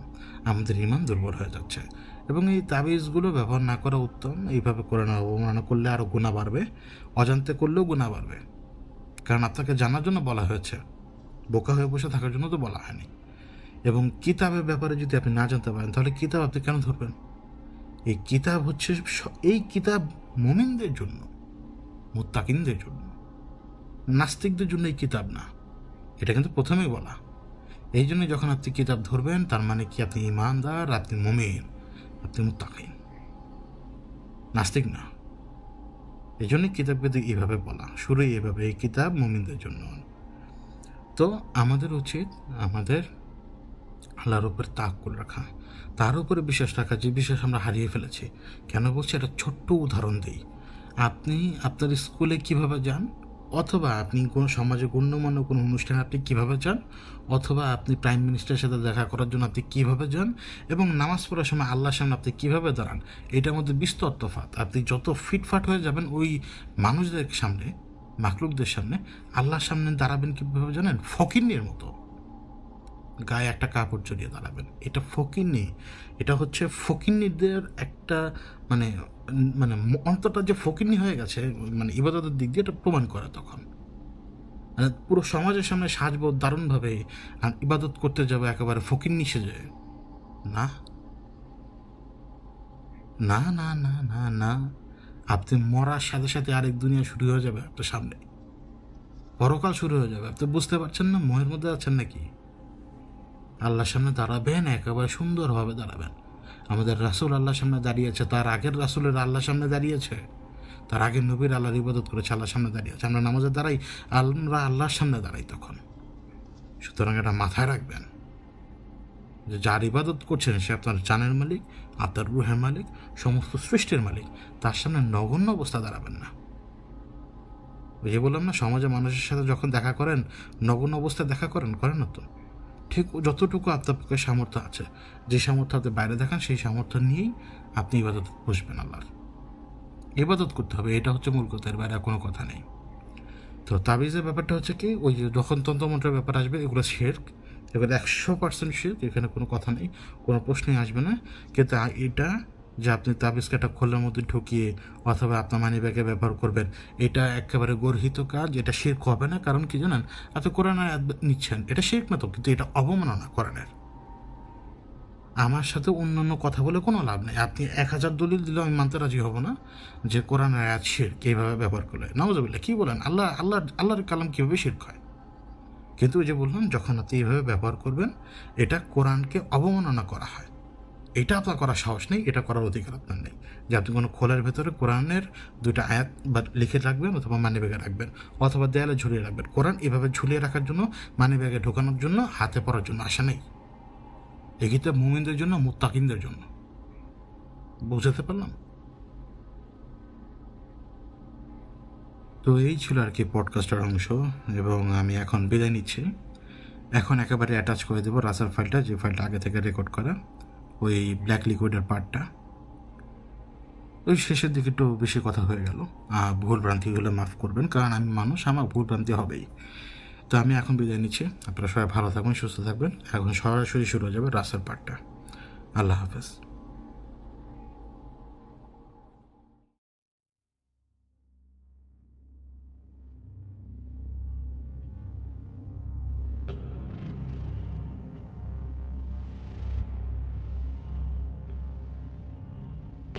সেই বিপদসংকুল জায়গা, পর্দার ওই পার। রাজ যখন পুরো ইস্টার্ন হাইকমান্ড ঘুরিয়ে দিচ্ছিল, সেই সময় আমাকে হিসেব নিয়ে আসেন। আমাদের প্রত্যেকের জীবনে না এরকম অনেক ঘটনা রয়েছে, যে ঘটনাগুলো আমাদেরকে রাতে ঘুমাতে দেয় না, যেই ঘটনাগুলো আমাদেরকে দিনের বেলাও তাড়া দেয়। আমাদের প্রত্যেকের জীবনে কিছু না কিছু আছে। আমার জীবনে অভাব নেই, ঠিক তেমনি আপনার জীবনেও অভাব নেই। আমার এখনো মনে আছে, আমি একটা মানুষ যে জীবনে বেশ কয়েকবার এই অভিজ্ঞতা শিকার হয়েছে। সেটা হচ্ছে হাত পা একেবারে চেয়ারের সাথে বেঁধে ফেলা। আর জুমনও আমার হাত পা বেঁধে ফেলেছিল একবার। আমি কাত হয়ে পড়ে গিয়েছিলাম, আমার ঘাড়ে আমি ব্যথা পেয়েছিলাম, মনে আছে, কারণ আমার ঘাড়ের ক্ষতি ও আগেই করেছিল একবার, যখন একেবারে গলা চেপে আমাকে ভাসিয়ে তুলেছিল। আমার পুরো ঘাড়ের, আমার শরীরের ভার পড়ে গিয়েছিল তখন।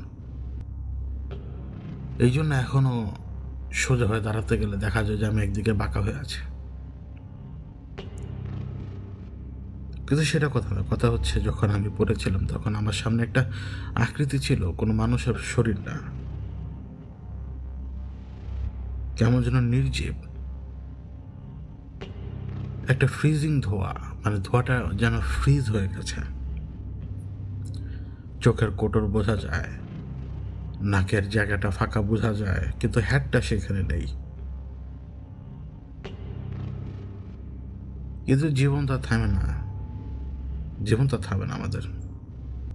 আমি তখন আরো বেশি আতঙ্কে, কিন্তু কেন জানি মনে হচ্ছিল যে না, সিচুয়েশন এবার এবার এবার হয়তো ধীরে ধীরে ঠিক হবে, কিন্তু আমি হারাচ্ছি, শুধু শুধু হারাচ্ছি। এবং এর সাথে বড় ভয় ঢুকলো, সেটা আগে থেকেই, ওই ভয় আরও তীব্রভাবে গাঢ় হলো। সেটা হচ্ছে আপনজনের ক্ষতি হওয়াটা কীভাবে ঠেকাবো এখন। কিন্তু ওই যে বললাম, একটা ভাব আমি অনুভব করছিলাম, একটা শক্তি বা একটা সেন্স, যেটাই বলি না কেন, যে না, এখন সব হয়তো ঠিক, হয়তো, কিন্তু মানে এখনকার জন্য হয়তো। আমি রাতের বেলা, মানে 2 দিন পরে, 2 দিন বা 2 রাত বা যেটাই হোক, রাতের বেলা নিজেকে আফসোসের আগুনে পোড়াচ্ছিলাম। আমার ফোন আগে তো ভাইব্রেট করে উঠত। জীবনে প্রথমবার কখনো ফোনকে কন্ট্রোলের বাইরে যেতে দেখলাম। মনে হয়েছিল যে হ্যাক হয়ে গেছে, কারণ ভৌতিকতা তো তখন একবার হ্যাক হয়ে গিয়েছিল। তো ওই ধারণা তো অন্তরের ভেতরে ছিল, ওই ওই অবস্থাটা তো আমরা দেখেছিলাম। রেডিও শব্দ, রেডিও চালু করতে গেলে আমরা নব ঘুরিয়ে যখন রেডিও চালু করি, সেই পুরাতন রেডিওগুলো নব ঘোরানোর পরে তো ব্যান্ড উইথের শব্দগুলো আসে না, টিউনিং করতে গেলে ঠিক এরকম শব্দ হচ্ছে, টিউনিংয়ের শব্দ।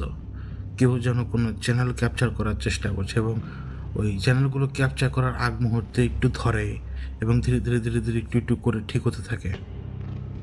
ঠিক এইভাবে ঠিক হচ্ছিল, এবং কথাটা কেটে যাচ্ছে, মহাবিপদ সংকেত কেটে যাচ্ছে কথাটা, তারপরে হচ্ছে দূরবর্তী কেটে যাচ্ছে কথাটা, মানে কথাটা শেষ হচ্ছিল না। এরকম 3-4 মিনিট হলো। আমি আমার ফোনটা তুললাম। আমার ফোনের হোম স্ক্রিন যেরকম থাকে আমাদের প্রত্যেকের একই রকম, কোনো অ্যাক্টিভিটি নেই, কিন্তু আমার স্পিকারের শব্দ হচ্ছে। চেক করলাম যে ব্যাকগ্রাউন্ডে ইউটিউব চলে কিনা বা এটা ওইটা খোলা কিনা, কিচ্ছু না। ফোন আমার হাতে ধরা, কিন্তু তখনই আবার শব্দ হলো, এবং এবার যখন শব্দ হতে শুরু করে, শব্দটা একেবারে স্পষ্ট ছিল। কিন্তু ওই যে রেডিও নয়েজ, রেডিওতে যেমন একজন শিল্পী কথা বলেন বা একজন সংবাদ পাঠক কথা বলেন, ঠিক সেভাবেই আবহাওয়ার বিশেষ বুলেটিন, তারপরে উত্তর পশ্চিম বঙ্গোপসাগর, তারপর প্রশান্ত মহাসাগর, এই বিভিন্ন কথাবার্তা বলল। এইখানে নাকি বিভিন্ন ধরনের ঝড় উঠেছে, এবং তৎসংলগ্ন যে সমস্ত কথাবার্তা রয়েছে না, যে উপদ্বীপ, দ্বীপ, দেশসমূহের উপর দিয়ে ঝড় বয়ে যাবে, এবং যেখানে ছিল কত গতিতে ঝড় বয়ে যাবে, সেইখানে বলা ছিল যে ঝড় বয়ে যাওয়ার পরে মৃতের সংখ্যা দাঁড়াবে এত। অর্থাৎ মানে এই ঝড়ে যারা যারা আক্রান্ত হবে তারা কেউই বাঁচবে না, তারা সবাই মারা যাবে, এবং মারা যাওয়ার ফিগারটা হচ্ছে অনেক বড়। এবং এই ঝড়ের হাত থেকে বাঁচতে চাইলে একটা সিগন্যাল নাম্বার দিচ্ছে মহাবিপদ সংকেত, সেইটা ফলো করে দূরে থাকতে হবে। কিন্তু এই যে পুরো কথাটা না, পুরো কথাটা হচ্ছে বাংলাদেশ বেতারে যেভাবে মহাবিপদ সংকেত দেয় না, ঠিক এইভাবে, মানে যেন ওই কথাটাকে ভেঙে চুরে তৈরি করেছে সে আমার সাথে কথা বলার জন্য। তার মনে হয় কোনো ফিজিক্যাল ভয়েস নেই, কিন্তু কে রাস এই কাজ করে। সে আমার ফোনে ফোন দেয়, সে আমাকে টেক্সট পাঠায়, সে সব কিছু যখন করে, তাহলে এটাও তারই কাজ। আমি এভাবেই নিলাম। আমি তো তার টেক্সটের জন্য অপেক্ষা করছিলাম, মানে এরপরে সে আমাকে কী বলবে বা কী জানাবে সেটার জন্য। তার ঘন্টাখানেক পরে আমার কাছে একটা টেক্সট আসে, এবং সে আমাকে ঠিকানা দেয় কোথায় যেতে হবে। এর আগে সে আমাকে 2বার ওই জায়গায় নিয়ে গিয়েছিল, এমনিতেই, আহামরি বলার মতো কোনো ঘটনা নেই ওই 2বারে। তো সে আমাকে নিয়ে যায়, এবং সেখানে যেখানে আমাকে সে নিয়ে যায়, ওই জায়গাটা আমি যেহেতু চিনি, এবং একই জায়গার ঠিকানা দেওয়াতে আমার জন্য যাওয়া খুব সহজ। এখন ব্যাপার হলো কি, ওই জায়গায় আশপাশে কোনো কিছু দেখা যায় না, একেবারে সমতল মতো জায়গায়, সমতল হালকা উঁচু নিচু যেরকম থাকে এরকম, কিন্তু এইখানে চারদিকে কেউ নেই, কোনো কিছু নেই। কিন্তু যখনই আমি একটা গর্তের ভেতরে পড়ি, গর্তের ভেতরে পড়ার পরে যখন আমি আবার তাকাই, তখন গর্ত তো আমার কোমর সমপরিমাণ বা কোমর থেকে একটু বেশি হবে, কিন্তু আমি উঠতে পেরেছিলাম। তো এই যে গর্তে যখন পড়লাম এবং যখন উঁকি দিলাম, তখন পরিবেশটা বদলে গেছে। মানে সে আমার চোখের সামনে সব কিছু বদলাতে চায়নি, অথবা হয়তো ওই গর্তর ভিতরে পড়ে আমি এক গেট দিয়ে আরেক গেট দিয়ে বের হলাম। এক গেট হয়তো আমার রুমে ছিল, অপর গেট আপনার ঘরে খুলেছে, ব্যাপারটা আর কি এরকম।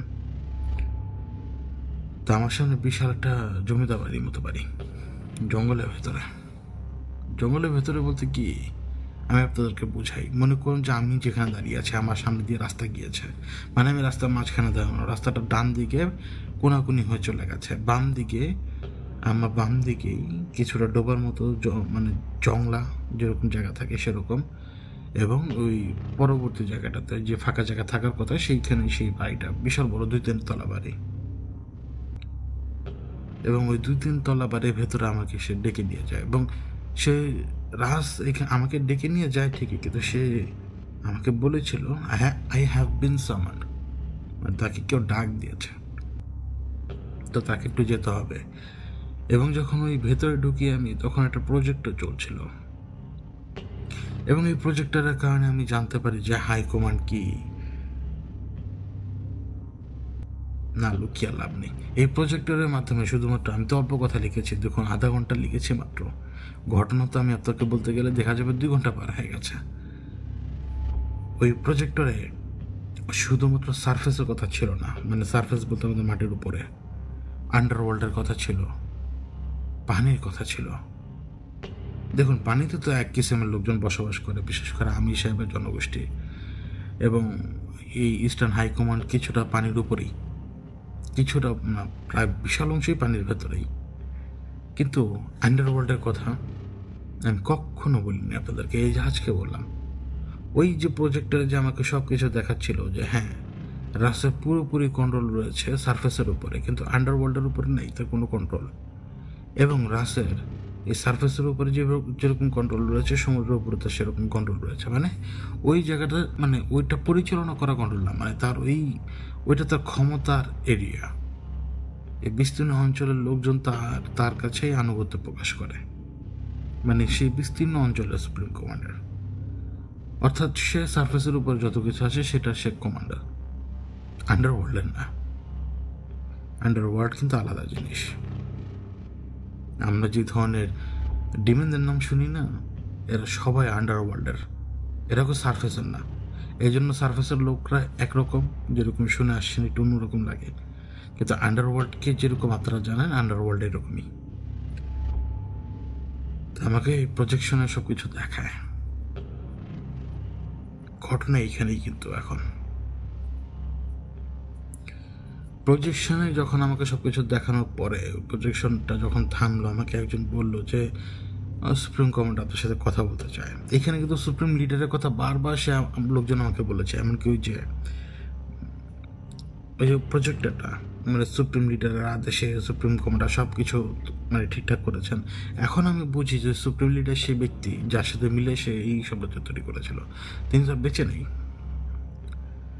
তো এখন বুঝি, তখন বুঝতাম না, তখন ভাবতাম যে না, তাহলে সুপ্রিম লিডার বলতে কোনো ক্যারেক্টার আছে বা কেউ না কেউ আছে, মানে এরা তো একজন বাবার উপরে বাবা, হয়তো তার বাবার উপরে বাবা, এরকম আর কি। কিন্তু যখন এই প্রজেকশন দেখে আমি বের হলাম, স্বাভাবিকভাবে মনে হতে পারে যে প্রজেকশনের আলোতে হয়তো আমার চোখে ধাঁধা লেগেছে, কিন্তু প্রজেকশনে তো হয়তো বেশি আলো হয় না। কিন্তু আমি যখন বের হলাম, তখন আমার চোখের সামনে সব কিছু বদলে গেছে। আমি একটা জরাজীর্ণ বাড়ি থেকে বের হয়ে খুব স্বাভাবিকভাবে যখন বের হতে যাব আর কি, দরজাটার সামনে দেখলাম দরজাটা আলোকিত। দরজার সামনে যে দাঁড়ালাম, ডান দিকে দরজা, আমি দরজা দিয়ে বের হবো, তুই দরজা দিয়ে বের হবো কি, আমার সামনে আলিশান বাড়ি, আলিশান বাড়ি, মানে এটা কল্পনা করতে পারবেন আপনি? হ্যাঁ, কল্পনা করতে পারবেন। আমি ভেতরে ঢুকিনি, আমি দাঁড়িয়ে আছি, এবং আমাকে ভেতর থেকেই সে ডাক দেয়, রাস। সে আমাকে বলে ভেতরে আসতে। আমি যখন ভেতরে ঢুকি, আমার চোখের সামনে আমি কি দেখছি জানেন? আমার চোখের সামনে আমি দেখছি অসংখ্য ঝাড়বাতি, মারাত্মক সুন্দর, যা আমি এখনো চোখ বন্ধ করে নিজের হাতে এঁকে এঁকে দেখাতে পারবো আমি কি কি দেখেছি সেইখানে। মারাত্মক সুন্দর সৌন্দর্য মানুষ দেখে না হা করে তাকিয়ে, আমি অবাক হয়ে দেখছিলাম, হা করে তাকানোর স্বভাব আমার নেই। রাস এক জায়গায় বসা, যে জায়গাটা সে বসা সেই জায়গাটা, যেই যে কি বলবো এটা, আসন, সে আসনটাও তো অনেক বড়, তার মাথার উপরে, তার যে আয়তন সে আয়তনের উপরে অসংখ্য ঝাড়বাতি, অসংখ্য সুঘ্রাণ, মানে কি আমার পায়ের নিচে বিশাল সুন্দর দেখতে কারুকাজ করা গালিচা, মানে আর আলো আলো চোখে লাগছে না, বরঞ্চ এই আলো যেন আরো অনেক সুন্দর। রাস আমাকে বলে, তোমার জন্য, এসব কিছু তোমার জন্য, তোমাকে আমি দুটো চয়েস দিব, তুমি চিন্তা করে না তুমি কোন চয়েসটা গ্রহণ করবে। কিন্তু চয়েসটা গ্রহণ করার আগে সে আমাকে এভাবে বলছে যে, কিন্তু চয়েসটা গ্রহণ করার আগে I want you to see. যখন সে আমাকে এই কথাটা বলল এবং সে হাত মেলে দিল, আমি আবারও বলি, ওকে কিন্তু আমি মানুষের মতো দেখছি না। সে আমাকে হাত বাড়িয়ে দেখালো, আর একটু সামনের দিকে তাকাও। আমি তো পুরো হল বইটা, পুরো হলটাকে দেখছি আমি। সামনে কি, আমার তো সব চোখ পুরো ঝাড়বাতির দিকে, কিন্তু যখন আমাকে সে সামনের দিকে তাকাতে বলল, আমি দেখতে পাচ্ছি মানে এটা রাজা বাদশাদের সেই আমল। আমি একদম চুপ, আমি একদম হতবাক, আমি সেইখানে দাঁড়ানো মানুষটা তাকিয়ে শুধু ওটা দেখছি, মানে মানে মায়া নাকি সত্যি। যখন মনের মধ্যে প্রশ্নটা করলাম নিজেকে, মায়া নাকি সত্যি, ওদিক থেকে রাস উত্তর দিল, তুমি যা দেখছো তা সব সত্যি, তা সব সত্য হবে। সব কিছু নির্ভর করে তোমাকে আমি দুটো চয়েস দেবো, সেই চয়েসের উপরে। But I want you to say. সে আবারই কথাটা বললো। এরপরে সে একটা কথা বললো যেটা ফিসফিসিয়ে বাতাসে ভেসে হলো, আমি যাতে চুপ থাকি এবং আমি যাতে উপভোগ করি। এই কথাটা এখন আমার পাশে যে জায়গায় যে বাম দিকে থাকার কথা রাস্তা, সেখানে কেউ নেই। আমার কানে ধীরে ধীরে ধীরে ধীরে ধীরে ধীরে একটা শব্দ আসতে লাগলো এবং সেই শব্দটা বাড়লো। সেই শব্দ বাড়তে বাড়তে মানুষের শব্দ পর্যন্ত আমি পেতে লাগলাম। সেই শব্দটা হচ্ছে একটা গান, একটা অ্যারাবিক টোনের গান। এবং এই অ্যারাবিক টোনের গানটা পুরো সিনারিওর সাথে কীভাবে জানি ম্যাচ করছিল ওই সময়। এবং আমার মতো লোক যে এইগুলোর ভিতরে ঢোকে না, সে তখন মিসমারাইজড। আমি কথা বলছি না, আমার কানে বাজছে সব, এই যে আমার কানে বাজছে সব, আমি আমি আমি নিজের কানে শুনতে পাচ্ছি। আমি এখন চোখ বন্ধ করে আছি, আমি স্পষ্ট দেখতে পাচ্ছি আমি ওই জায়গাটা, ঝাড়বাতি, আর সেই গানের ভিতরে একটা মাদকতা ঢুকানো, জানেন, সেই গানের ভেতরে একটা মাদকতা ঢুকানো। আপনি মানুষ যে, আপনি নিজেকে সেটা ভুলেই যাবেন যে আপনি মানুষ। এটাই হয়তো ওদের সেই শক্তি, আমাদেরকে ভুল পথে নেওয়ার। আমি জানি না রাজ আমাকে ভুল পথে দিচ্ছে কিনা, আমি যাই না, তখনও যাই না, এখনো যাই না। সেই গান, সেই সুর মাথার মধ্যে এমনভাবে প্রভাব ফেলতে শুরু করেছে, মনে হচ্ছে যেন এর চেয়ে বেশি সুখ আমি অন্য কোথাও পাবো না। এবং সামনের দিকে যতই আমি তাকাচ্ছি, কেন জানি মনে হচ্ছে ধীরে ধীরে ধীরে ধীরে সবুজ পোশাক পরা, অত্যন্ত সুন্দর সবুজ পোশাক পরা, সবুজ পোশাকের উপরে বিভিন্ন রকমের কারুকার্য করা, মানে এখান থেকে আলো ঠিক আসছে ঝাড়বাতির কারণে। সেই পাথরগুলো, সেই কাপড়ের মধ্যে লাগানো পাথরগুলো, এরকম সবুজ কাপড় পরা কাদের যেন আমি দেখছি, কারা কারা যেন জড়ো হচ্ছে আমার চোখের সামনে, কিন্তু ঝাড়বাতিগুলোর কারণে দেখতে পাচ্ছি না। সামনে থাকা অনেক রকমের আসবাবপত্রের কারণে তাদেরকে আমি দেখতে পাচ্ছি না, কিন্তু মনের অজান্তে আমি কয়েকটা কদম সামনে আগাই। আমার মনে আছে আমি আমার হাত রেখেছিলাম বোঝার জন্য যেটা সত্য না মিথ্যা। আমি একটা বিশাল আলিশান সোফার মধ্যে হাত রেখেছিলাম, মানে শুধু ফিল করার জন্য। এবং আমি ফিল করতে পারি ওই জিনিস, আমি জানি না এটা কীভাবে সম্ভব, কিন্তু আমি এটা ফিল করতে পারি যে ওই জায়গায় আসলে ফিজিক্যালি একটা সোফা ছিল যেটাকে আমি স্পর্শ করেছিলাম। ওই গান মাদকতা ছড়াচ্ছে চারপাশে। আমার মতো লোক, আমি জানি না কি, মানে আমার ভেতরে অনুভূতি কি জানেন, তাকিয়ে তাকিয়ে খালি দেখ আর গিলতে থাক। এটা আমি বলছি এতদেরকে, তখন এরকম অবস্থা আমার। এবং আমি বললাম না, গিলতে থাক বলতে কি এই সৌন্দর্যকে গিলতে থাক, নেগেটিভ সেন্সে না। নেগেটিভিটি আমাকে স্পর্শ করে না, ওই ধরনের সেক্সুয়াল পারভার্ট আমি না।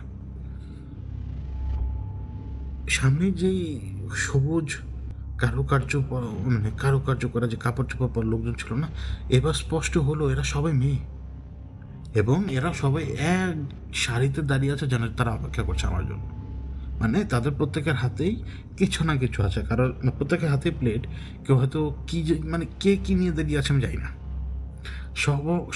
সবার সামনে এমনভাবে ঘোমটা দেওয়া যে তাদের চেহারা আমি দেখতে পাচ্ছি না, মানে ঘোমটা দেওয়া, কিন্তু তাদের কাপড় থেকে ঠিকরে সৌন্দর্য ছুটে আসছে আমার দিকে, উপরে ঝাড়বাতি এবং সেই অ্যারাবিক টোনের মিউজিক এবং সেই গানের ভিতরে যে টান আছে, একটা টান দিচ্ছে শিল্পী, ওই টানে তোমার মাথা আরো বেশি খারাপ হওয়ার অবস্থা। আমি কোন জায়গায়? ওরা আমার দিকে এগিয়ে আসছে, ওই মেয়েরা আমার দিকে এগিয়ে আসছে, তারা দুই সারিতে এগিয়ে আসছে আমার দিকে, এক হিসেবে আমি মাঝখানে দাঁড়ানো। দুই সারিতে তারা এগিয়ে আসছে এবং দুই সারির ধরনটা হচ্ছে এরকম যে এক সারি অনেকটা 90 ডিগ্রি অ্যাঙ্গেলে ঘুরে এসছে, মানে দুই সারি দুই দিক থেকে 90 ডিগ্রি অ্যাঙ্গেলে ঘুরে আসছে আমার দিকে, মানে একজনের পিছনে আরেকজনের পিছনে আরেকজন, কিন্তু এটা 90 ডিগ্রি অ্যাঙ্গেল। প্রত্যেকের এই যে আমার সামনে ছিল, আমার মনে আছে যে আমার সামনে ছিল, যে দুজন আমার সামনে ছিল, তাদের দুজনের হাতে যেই বাসন বা থালা যেটাই বলি, সেটার মধ্যে ছিল একজন, আমার এখনো স্পষ্ট মনে আছে, কারণ আমি কাঁচাগোল্লা খুব বেশি পছন্দ করি, কাঁচাগোল্লা ছিল।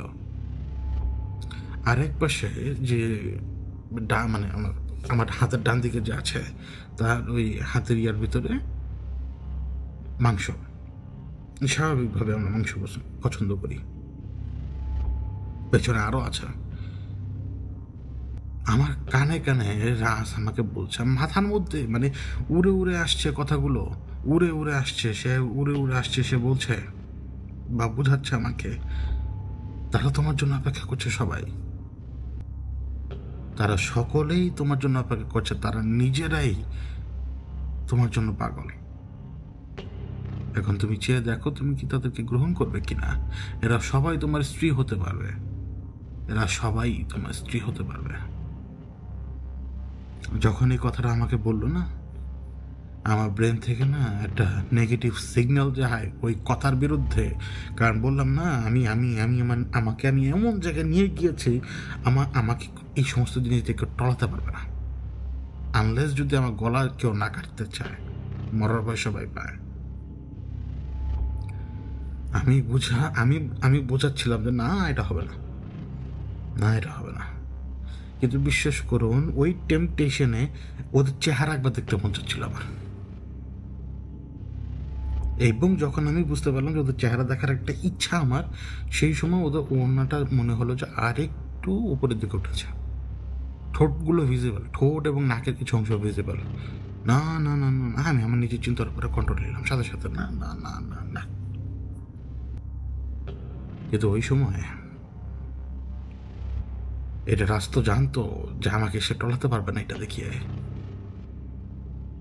ওই সময় ওরা একটু সরে যায়, ওরা একটা যে লাইনটা ছিল, লাইনটা ভেঙে যায়, মানে লাইনটাকে সরিয়ে দেয় আর কি। ওরা দুই পাশে দাঁড়ায় এবং সামনের দিক থেকে যে এগিয়ে আসছিল আস্তে আস্তে, মনে হচ্ছিল যে সে রানী,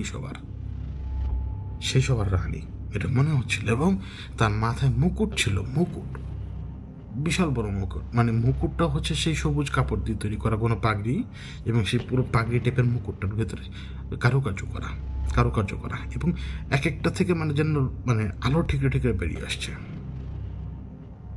এবং যে আমার দিকে এগিয়ে আসছিল, জানেন সে কে? সে আমার স্ত্রী। রাজ এরা ভালো করে জানতো যে অন্য কোনো মেয়েকে দিয়ে তার টলাতে পারবে না, তার স্ত্রীকেই দেখাই থাকে আমি যে আমি তার এই অবস্থা করতে পারবো। আমার স্ত্রী আমার চোখের সামনে, এবং ওই যে সেই গান মানে একটা টান দিচ্ছে, মানে একটা সুরেলা টান দিচ্ছে এখন, এবং সেই মিউজিক আমার সামনে, আমার স্ত্রী যাকে আমি যার সাথে আমি এত বছর ধরে সংসার করি, সে আমার সামনে, এবং প্রচণ্ড সুন্দর লাগছে তাকে। আপনি কি হা করে তাকিয়ে থাকবেন না? সিরিয়াসলি বলি, আপনি কি হা করে তাকিয়ে থাকবেন না? আমি তো মানুষ, আমি তো অন্য বেটির কথা বাদ, এই তো আমার স্ত্রী, যাকে আমি চোখের সামনে দেখি।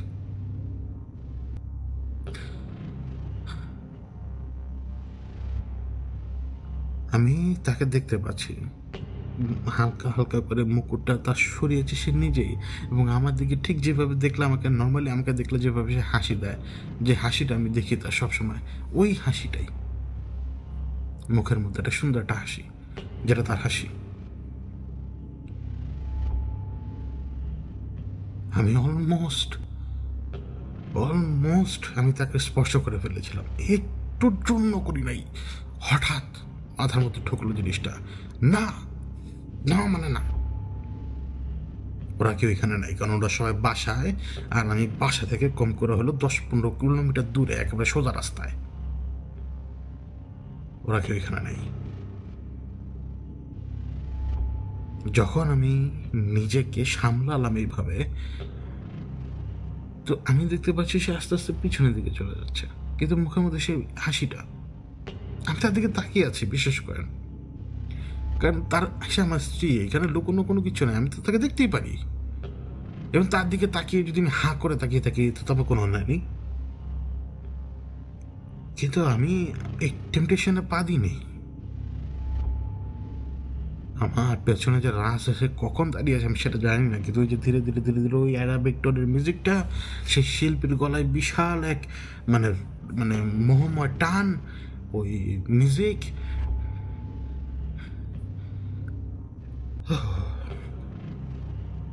রাজ আমার পেছনে এসে দাঁড়িয়ে আমাকে বলছিল, তুমি সব কিছু এইভাবে বাতিল করতে পারো?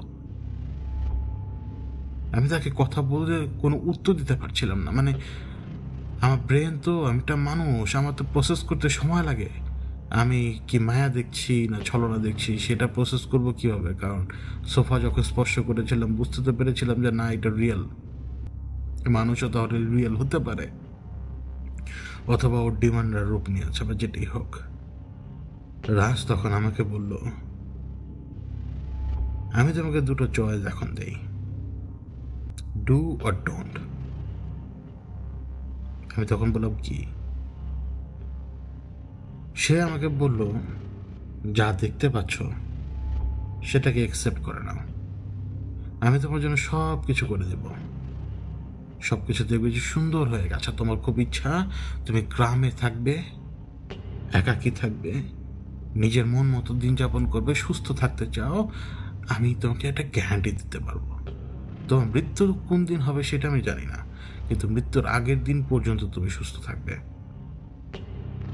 সেই কথা আমি দিতে পারি তোমাকে। এবং তুমি যে জীবনটা চাও সেই জীবনটা আমি দিতে পারি তোমাকে। এটা আমার জন্য কঠিন কোনো কিছু নয়। তারপরে সে আমাকে বলে, মানে আমি তাকে বলি, আর ডোন্ট কি? এই সাথে সাথে আমাকে ঘুরিয়ে দিলে একেবারে ধাক্কা মেরে, এবং ঘুরিয়ে দেওয়ার পরে সে শুধু আমাকে বলল ডোন্ট, শুধু এই শব্দটাই। মানে সে ওভারঅল আমাকে বোঝালো, হয় অ্যাকসেপ্ট কর, আর অ্যাকসেপ্ট যদি না করিস তো কপালে শুনিয়ে আসো। কিন্তু আমি ডুও বলি নাই আর ডোন্টও বলি নাই, কিচ্ছু বলি নাই। এবং রাজ আমার এই কন্ডিশন বুঝতে পারার পরে সে আমাকে বলল, চলো তোমাকে একটা জিনিস দেখাই। এরপরে কি করলো জানেন? একটা তুড়ি মারলো, এইভাবে তুড়িটা মারলো, আর আমার স্পষ্ট মনে আছে আমরা যেরকম ঘুমের মধ্যে ঝাঁকি খাই না, ঝাঁকি, অনেক সময় মানে একদম ঘুমাতে যাবো সেই সময় একটা ঝাঁকি খাই, ওই একটা ঝাঁকি খেলাম আমি একদম, ব্যাস আমি ফ্লোরে। এবং যখন উঠে বসলাম, সে অন্ধকার জায়গা, সেই বাড়ি, আমি ওই গেটের একটু সামনে পড়ে আছে। আমার মনে আছে যে সময় ওই যে দেয়ালের সামনে দাঁড়িয়ে আমি যখন ওই আলোক উজ্জ্বল জায়গাটা দেখতে পাচ্ছিলাম, যখন ওইখান থেকে যখন তুড়ির শব্দটা আসে, আমার মনে আছে যে আমি 2-4টা বাড়ি খাই দেয়ালের ভেতরে, এবং আমি পড়ি।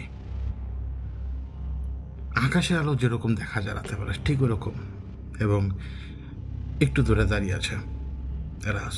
কারণ আমি ওই দিকে তাকানো অবস্থায় আমার হুঁশটা ফেরে। আমি যতক্ষণে উঠে দাঁড়াবো ততক্ষণে রাস আমাকে বলে বসলো, মিট মাই ডগে। তো যখন সেই কথাটা বলে তখন আমরা আর সেগুলো শব্দ পাই, কারণ আমি তো আবার রাস্তার দিকে তাকিয়ে উঠেছিলাম, তো শব্দ সময় পেছনের দিক থেকে, এবং আমি দেখতে পাই যে পেছনে একটা মানুষ বসা। একটু অদ্ভুত হবে, একটু অদ্ভুত একটা মানুষ বসা। কিছুক্ষণ সময় লাগলো, শুধুমাত্র কয়েক মুহূর্ত আর কি, বুঝতে বাকি নেই যেটা বেহিজুস মানে বাহাকজুস। রাজ তখন আমাকে বলছিল, আমাকে ডেনাই করাটা তোমার জন্য সবচেয়ে মুশকিল একটা কাজ। কেউ আজ পর্যন্ত আমাকে ডেনাই করেনি, বরঞ্চ আমাকে ডেকে ডেকে এইরকম সমৃদ্ধি সবাই খুঁজেছে, বিনিময়ে আমাদের জন্য কাজ করেছে। কিন্তু তুমি যখন এভাবে ঠুকরে দিয়েছ, there is something in you, সেইভাবে আমাকে বলল। আর আমি সেন্স করতে পারছি কেওস এজেন্ট তোমাকে খুঁজে পেয়েছে। আমি সেন্স করতে পারছি তার উপস্থিতি। কেওস এজেন্ট তোমার সামনে আসবে। আমি জানি না তখন তুমি কিভাবে টিকে থাকবে। হু নোজ, নিজেই নিজেকে নাকি আবার ফাঁসায় ঝুলিয়ে দাও। বলে রাখছি, chaos agent is much more dangerous than us. সেইভাবে কথা বলল। আমি তাকে দেখলাম সে দাঁড়ানো অবস্থা, হঠাৎ সে খাচ্ছে, মানে খেয়াল করি নাই, হঠাৎ সে খাচ্ছে। এদিকে চেনের শব্দ, পেছনে বাঘ বাধা,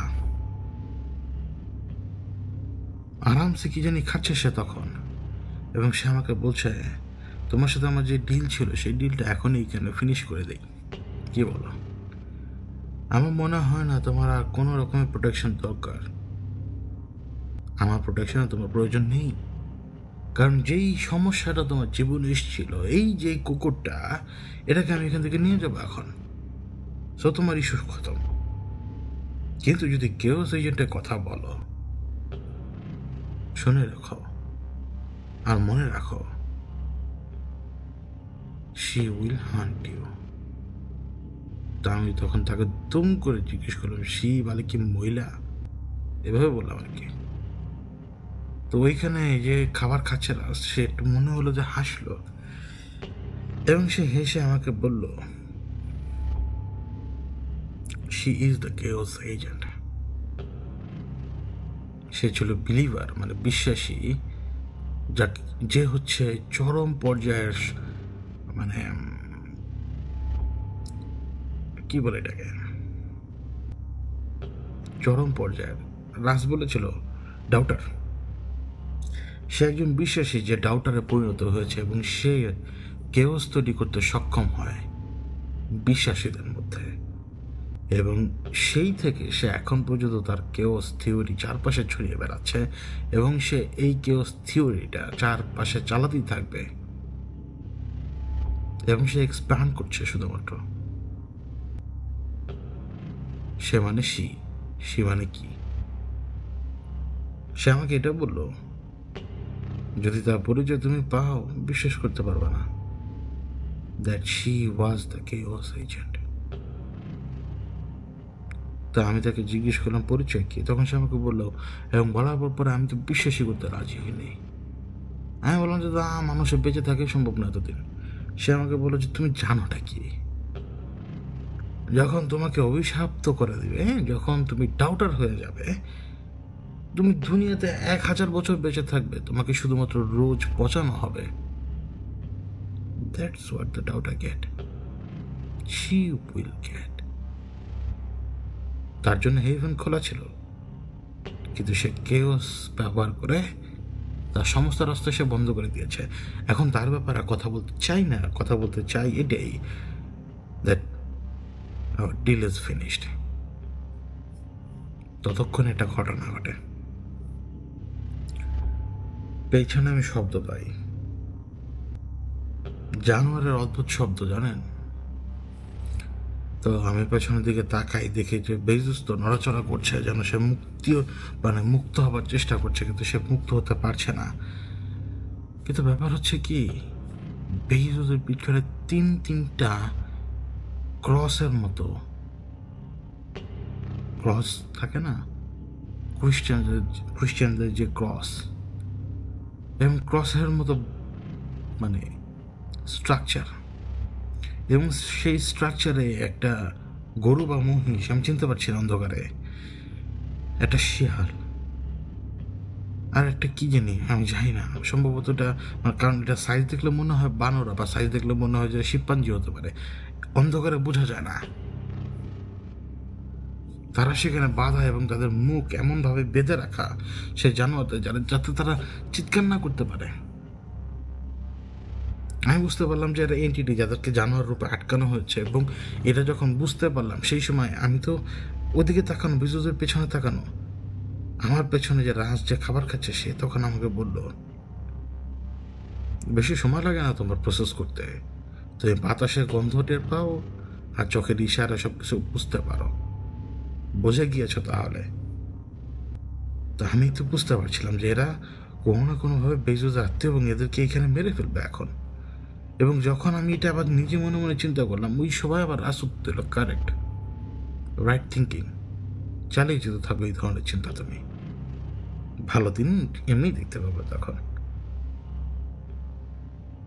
আমি রাজকে জিজ্ঞেস করলাম, এদেরকে আটকানোর পেছনে কারণ কি? রাজ আমার দিকে এমনভাবে তাকালো যেন সে পারে না আমাকে একটা লাথি মারে এখন, কারণ প্রশ্ন করেছি তাকে তার সবার সামনে। ও যেমন আমার দিকে কিছুক্ষণ তাকালো, খাবারটা খাওয়া বন্ধ রেখে, এরপরে খাবারটা মেরে ফেলে দিল এবং উঠে দাঁড়ালো। উঠে দাঁড়িয়ে আমার দিকে আসলো। আমার তো মনে হচ্ছিল যে আমাকে এখন মাটির নিচে গেড়ে ফেলবে, কিন্তু সে আমার কাছে আসলো, আমাকে ঘোরালো, ঘুরিয়ে তাকালো তাদের দিকে, এবং সে আমাকে বললো যে লুক এট দিস বাস্টার্ড, সেভাবে কথা বললো, গালিগালাজ দিয়ে কথা বললো। এবং সে বলল, সে কি করেছে তুমি জানো, কিন্তু পেছনের দিকে তাকাও, এই তিনজন তার মূল অ্যাডভাইজার। এদের মধ্যে দুজন হচ্ছে এর আপন ভাই, এবং একজনকে সে অত্যন্ত পছন্দ করে, রাইট দেয়ার, যেটাকে আমি চিনতে পারছিলাম না। আমি এখন বলছি আপনাদেরকে যে তৃতীয় ফিগার যেটাকে আমি চিনতে পারছি না। তখন রাজ অর্ডার দিল ওদেরকে এক্সিকিউট করার, এবং এক্সিকিউট করবে কিভাবে জানেন? ওদের এমন পেইন দিবে যে পেইন আপনি কল্পনা করতে পারবেন না। ওরা তখন একটা জীবের শরীর নিয়েছে, সরাসরি রক্ত বের করবে না, সরাসরি রক্ত বের করলে তো মরেই যাবে। রাজ কি বললো জানেন? ওদেরকে এমনভাবে কাট দাও যে কাটে ওদের কোনো রক্ত না বের হয়, কিন্তু নার্ভের যে পেইন সেটা যাতে ওরা টের পায়, ওরা যাতে নার্ভটা যে কিলবিল করবে এখন সেটা যাতে টের পায়। প্রত্যেকের শরীরে কোনো জায়গা বাদ রাখবে না, এমনভাবে আঁচড় কাটো। তো এই কথা বলতে না বলতেই আঁচড় কেটে ফেললো। এরপরে সে বলল একটা মরিচের কথা। সে বলল যে এই মুহূর্তে আমাকে ওই মরিচটা এনে দাও, কি রিপার আমার মনে নেই, একটা রিপার টাইপের মরিচ। সে বলল যে আমাকে এক্ষুনি 1 বালতি এনে দাও। এনে দিল কে জানি কোথা থেকে, আমি জানি না, পেছনে এসে পড়েছে। তখন আরেকজনকে সে অর্ডার দিল, গরম পানি মেশাও। গরম পানি মেশালো সেই রিপার মরিচের ভিতরে। তারপরে বললো কি এর মধ্যে সোডিয়াম দাও, সোডিয়াম দিল। তারপরে বললো ভালো করে ম্যাশ করো, ম্যাশ করলো। এরপরে বললো ঠিক যেইভাবে প্রলেপ দেয় ঠিক সেইভাবে ওদের শরীরে প্রলেপ দাও।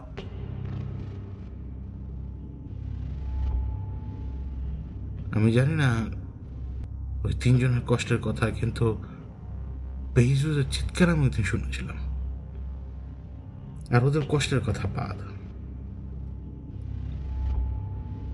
এবং ওদেরকে কষ্ট এমন পর্যায়ে দিল যেটা আপনি আপনি কল্পনা করতে পারবেন না, কল্পনা করতে পারবেন। এরপর আরো দুইবার মারাত্মক রকমের কষ্ট দিল ওদেরকে, কারণ ওরা সবাই এখন জানোয়ার ফর্মে, মানে তারা তো এখন মানুষ না, তারা এখন পশুর রূপে। ওই তিনজনকে রাস একেবারে ঠান্ডা মাথায় ওইখানে খুন করে, একেবারে ঠান্ডা মাথায়। ওদের মুখ বেঁধে রেখেছিল যাতে ওরা চিৎকার না করতে পারে, কিন্তু শব্দ তো আসে না, শব্দ তো আসে। আমি আমার চোখের সামনে, বাদ দিন না যে এরা কোন এন্টিটি, আমি আমার চোখের সামনে তিনটে জীবকে কষ্ট করতে দেখছি, আমি কিছু করতে পারছি না। ওদেরকে এমন যন্ত্রণা দিয়ে সে মারলো যে যন্ত্রণার কথা আপনি কল্পনা করতে পারবেন না। আর বেইজু সে শুধু চিৎকার করেছে, চিৎকার করতে করতে মানুষ যখন আর পারে না চিৎকার করতে, গলা ভেঙে যায়, শরীরে আর কোনো জোর থাকে না, ওই অবস্থা হয়ে গেছে। ওরও মাটিতে পড়েছিল। আমার মনে আছে রাস ওকে পা দিয়ে একটা ঠেলা মেরেছিল, এবং সে একটা খেলনা পুতুলকে পা দিয়ে ঠেলা মারলে যতদূর গড়িয়ে যায় না অতদূর গড়িয়ে গিয়েছে। এরপরে যে কোনো একজন শিকলটা তুলে নেয় এবং শিকলটা তুলে রাসের হাতে দেয়। রাসের হাতে দেওয়ার পরে সে আমাকে বলল,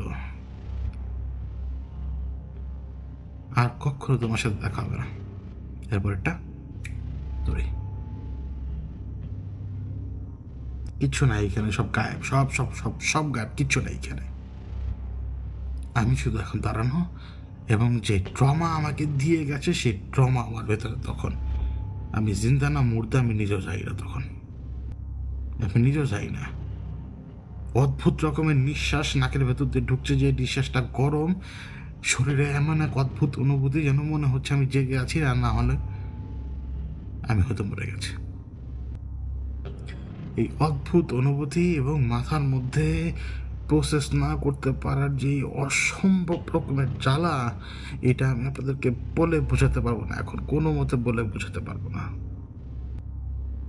আমি আমির সাহেবকে ডেকেছিলাম ওই সময়, ওই বিপদে পড়লে যেভাবে ডাকে সেভাবেই, এবং আমি ওনাকে বলেছিলাম এখানে কি আমি দেখেছি, একবার শুরু থেকে শেষ। উনি এদিক ওদিক ভালো করে তাকালো, একটু সামনের দিকে গেল, এবং উনি আমাকে কয়েকটা প্রশ্ন করলো। ওনার প্রশ্ন হচ্ছে, এরা এত বেশি শক্তিশালী, এরা কেন তোমার পিছনে এভাবে লেগে আছো?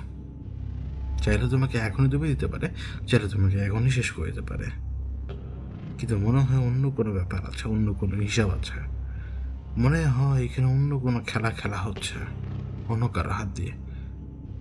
এই যে কেউ এজেন্টের কথা সে বলে গেল, কে সে, ওইটাও তো জানা দরকার।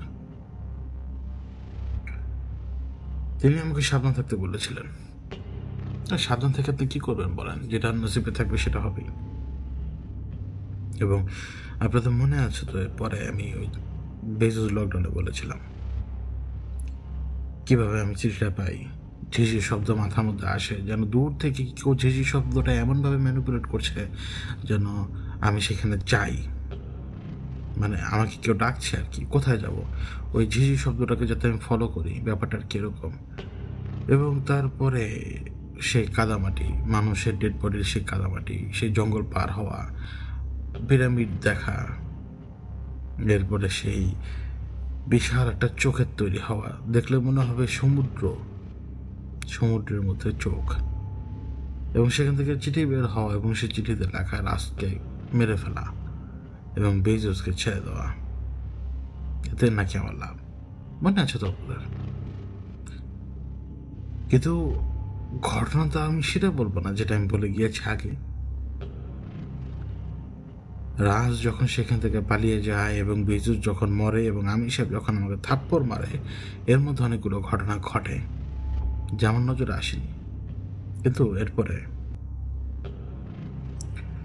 একদিন পর আমি আমার রুমের ভেতরে বসা, একেবারে ধাম করে গেটের মধ্যে লাফ দিয়ে, মানে গেটের ভিতরে একদম লাথি মেরে ভেতরে ঢুকলো রাস, এবং সে আমাকে সরাসরি বললো, হোয়াট ইউ হ্যাভ টু, মানে what are you have to, মানে আমি কি করবো? আমি তাকে বললাম যে না, আমি তো কিছু করছি না, আমি কিন্তু ওই সময় বাসায় একা, একদম একা, এই জন্যই সে লাথি মেরে ভেতরে ঢুকেছে। সে আমাকে অনেকগুলো কথা বললো, অনেকগুলো, কিন্তু সেই কথাগুলো একটা কথা আমার এখন মনে নেই। হয়তো এই কারণে যে ধারাম করে শব্দ হলো গেটে, এই জন্য এরপরে যেরকম মানুষজন হাত পা কাঁপে সিকুয়েন্সে, ওইভাবে আমার হাত পা কাঁপছিল। হয়তো এই কারণে আমি বাকি কথা বুঝতে পারিনি। আমার কি খেয়াল আছে জানেন? আমার খেয়াল আছে আমি উড়ে যেয়ে পড়েছি দেয়ালে, সেইখান থেকে পড়েছি আমার বিছানার যেই শক্ত যেই সাইডটা থাকে ওই সাইডের উপরে। এরপর আমার মনে আছে কেউ আমাকে বিছানার মধ্যে 2টা লাথি মারলো বুকের উপরেই, আবার টেনে তুললো, আবার আমাকে কেউ ফেলেছে। এরপরে আমার পেটের ভেতরে কষে 2টা লাথি। আমি জানি না আমার জ্ঞান হারিয়েছিল কিনা, আমার শুধু মনে আছে আমি প্রচণ্ড জোরে চিৎকার করছিলাম, কিন্তু কেউ আমার চিৎকার শুনে নাই। রাজ আমাকে পিড়িয়েছিল আসলে, এবং কতক্ষণ আমি আমার নিজের হুশের মধ্যে ছিলাম না মনে নেই। কিন্তু যখন আমার হুশ আসে তখন আমি বুঝতে পারি ঘর অন্ধকার এবং ঘরের মধ্যে প্রেজেন্স রয়েছে রাসের। কিন্তু আমার না পেটে ভয়ঙ্কর ব্যথা করছে এখন। আমি জানি সে আমাকে হাত তুলেছিল, সে আমাকে বেড়েছিল, অস্পষ্টভাবে এখনো মনে আছে আমার। তা আমি যতক্ষণে একটু উঠে দাঁড়িয়ে নিজেকে গোছানোর চেষ্টা করছি, সেই সময় বাতাসের মধ্যে মিশে থাকা কণ্ঠটা আমাকে বলে, তুমি কে অক্সিজেনটার কথা শুনে আমাকে মারতে চেয়েছিলে? তখন আমি বলি, না, আমি কে অক্সিজেনটার কথা শুনিনি। আমি যখন দেখলাম যে সে চায় বেজোসকে জিন্দা রাখতে এবং আপনাকে মেরে ফেলতে, আমি এর উল্টাটাই তো বললাম, সব নষ্টের মূলকে শেষ করে দিলাম। তখন রাজ আমাকে বলল, বাগজুস তোমার জন্য কন্টিনজেন্সি প্ল্যান রেখে গিয়েছে, তুমি কি সেটা জানো? তুমি যদি সেটা জানতে তাহলে তুমি বলো বাগজুসকে মারতে না। মেরে ফেলেছ, ভালো করেছ, অন্তত পথের একটা কাটা দূর হলো, আর তুমিও রিলিফ পাবে কিছু সময়ের জন্য। কিন্তু মনে রেখো সে কিন্তু কন্টিনজেন্সি প্ল্যান সাজিয়ে রেখে গেছে তার জন্য। তখন আমি বললাম যে মূল্য কি এর স্বাদ মিটবে না? তখন রাজ বলল, মরলে কোনো কিছুরই স্বাদ মিটবে না কখনোই, বরং মৃত্যুই সেই স্বাদ দেবে যে স্বাদ তুমি কখনো পাবেও না। Once in a lifetime event, একবারই ঘটে। এই কথাটা যখন সে আমাকে বললো, ঠিক সেই সময় আমার মোবাইল ফোন কোথায় ছিল আমি জানি না, কিন্তু সেটা স্ট্যাটিক নয়েজটা বেড়ে ওঠে। তখন যখন স্ট্যাটিক নয়েজটা বাড়তে শুরু করে, আমি সাথে সাথে হাত দিয়ে ইশারা করে বলি, ওই যে ওই যে ওই যে ওই যে, মানে সেই ব্ল্যাক লিকুইড তখন কথা বলবে। তো রাজ তাকে কোনো কথা বলেনি, কারণ সে তো তখন এই বাতাসের সাথে মিশে রয়েছে, আর আমরা তো তার সাথে কথা বলতে পারছি না। সেখান থেকে একটা মেসেজ আসছে শুধুমাত্র, এবং সেখানে লেখা ছিল, পথে বা রাস্তায় যদি কোনো কাঁটা পাওয়া যায়, সেই কাঁটাকে উপড়ে ফেলতে হয়। তোমাদের দুজনকে আমি উপড়ে ফেলবো, আনলেস যদি আমার সত্য মানো এবং আমার গোলামি যদি না করো। এই কথাটাই বলে সেই এন্টিটি মোবাইল ফোনের স্পিকারে, সেই রেডিওর ভাইব দিয়ে, সেই স্ট্যাটিক নয়েজ রেডিওর। রাজের শুনেছি কিনা আমি যাই না, কিন্তু সে সেখান থেকে সরে যায়, সে সেখান থেকে একদমই চলে যায়। একটা বড় সময় পর্যন্ত আমি রাজের কোনো খোঁজ পাইনি। আর ব্ল্যাক লিকুইড এ তো মাত্র শুরু।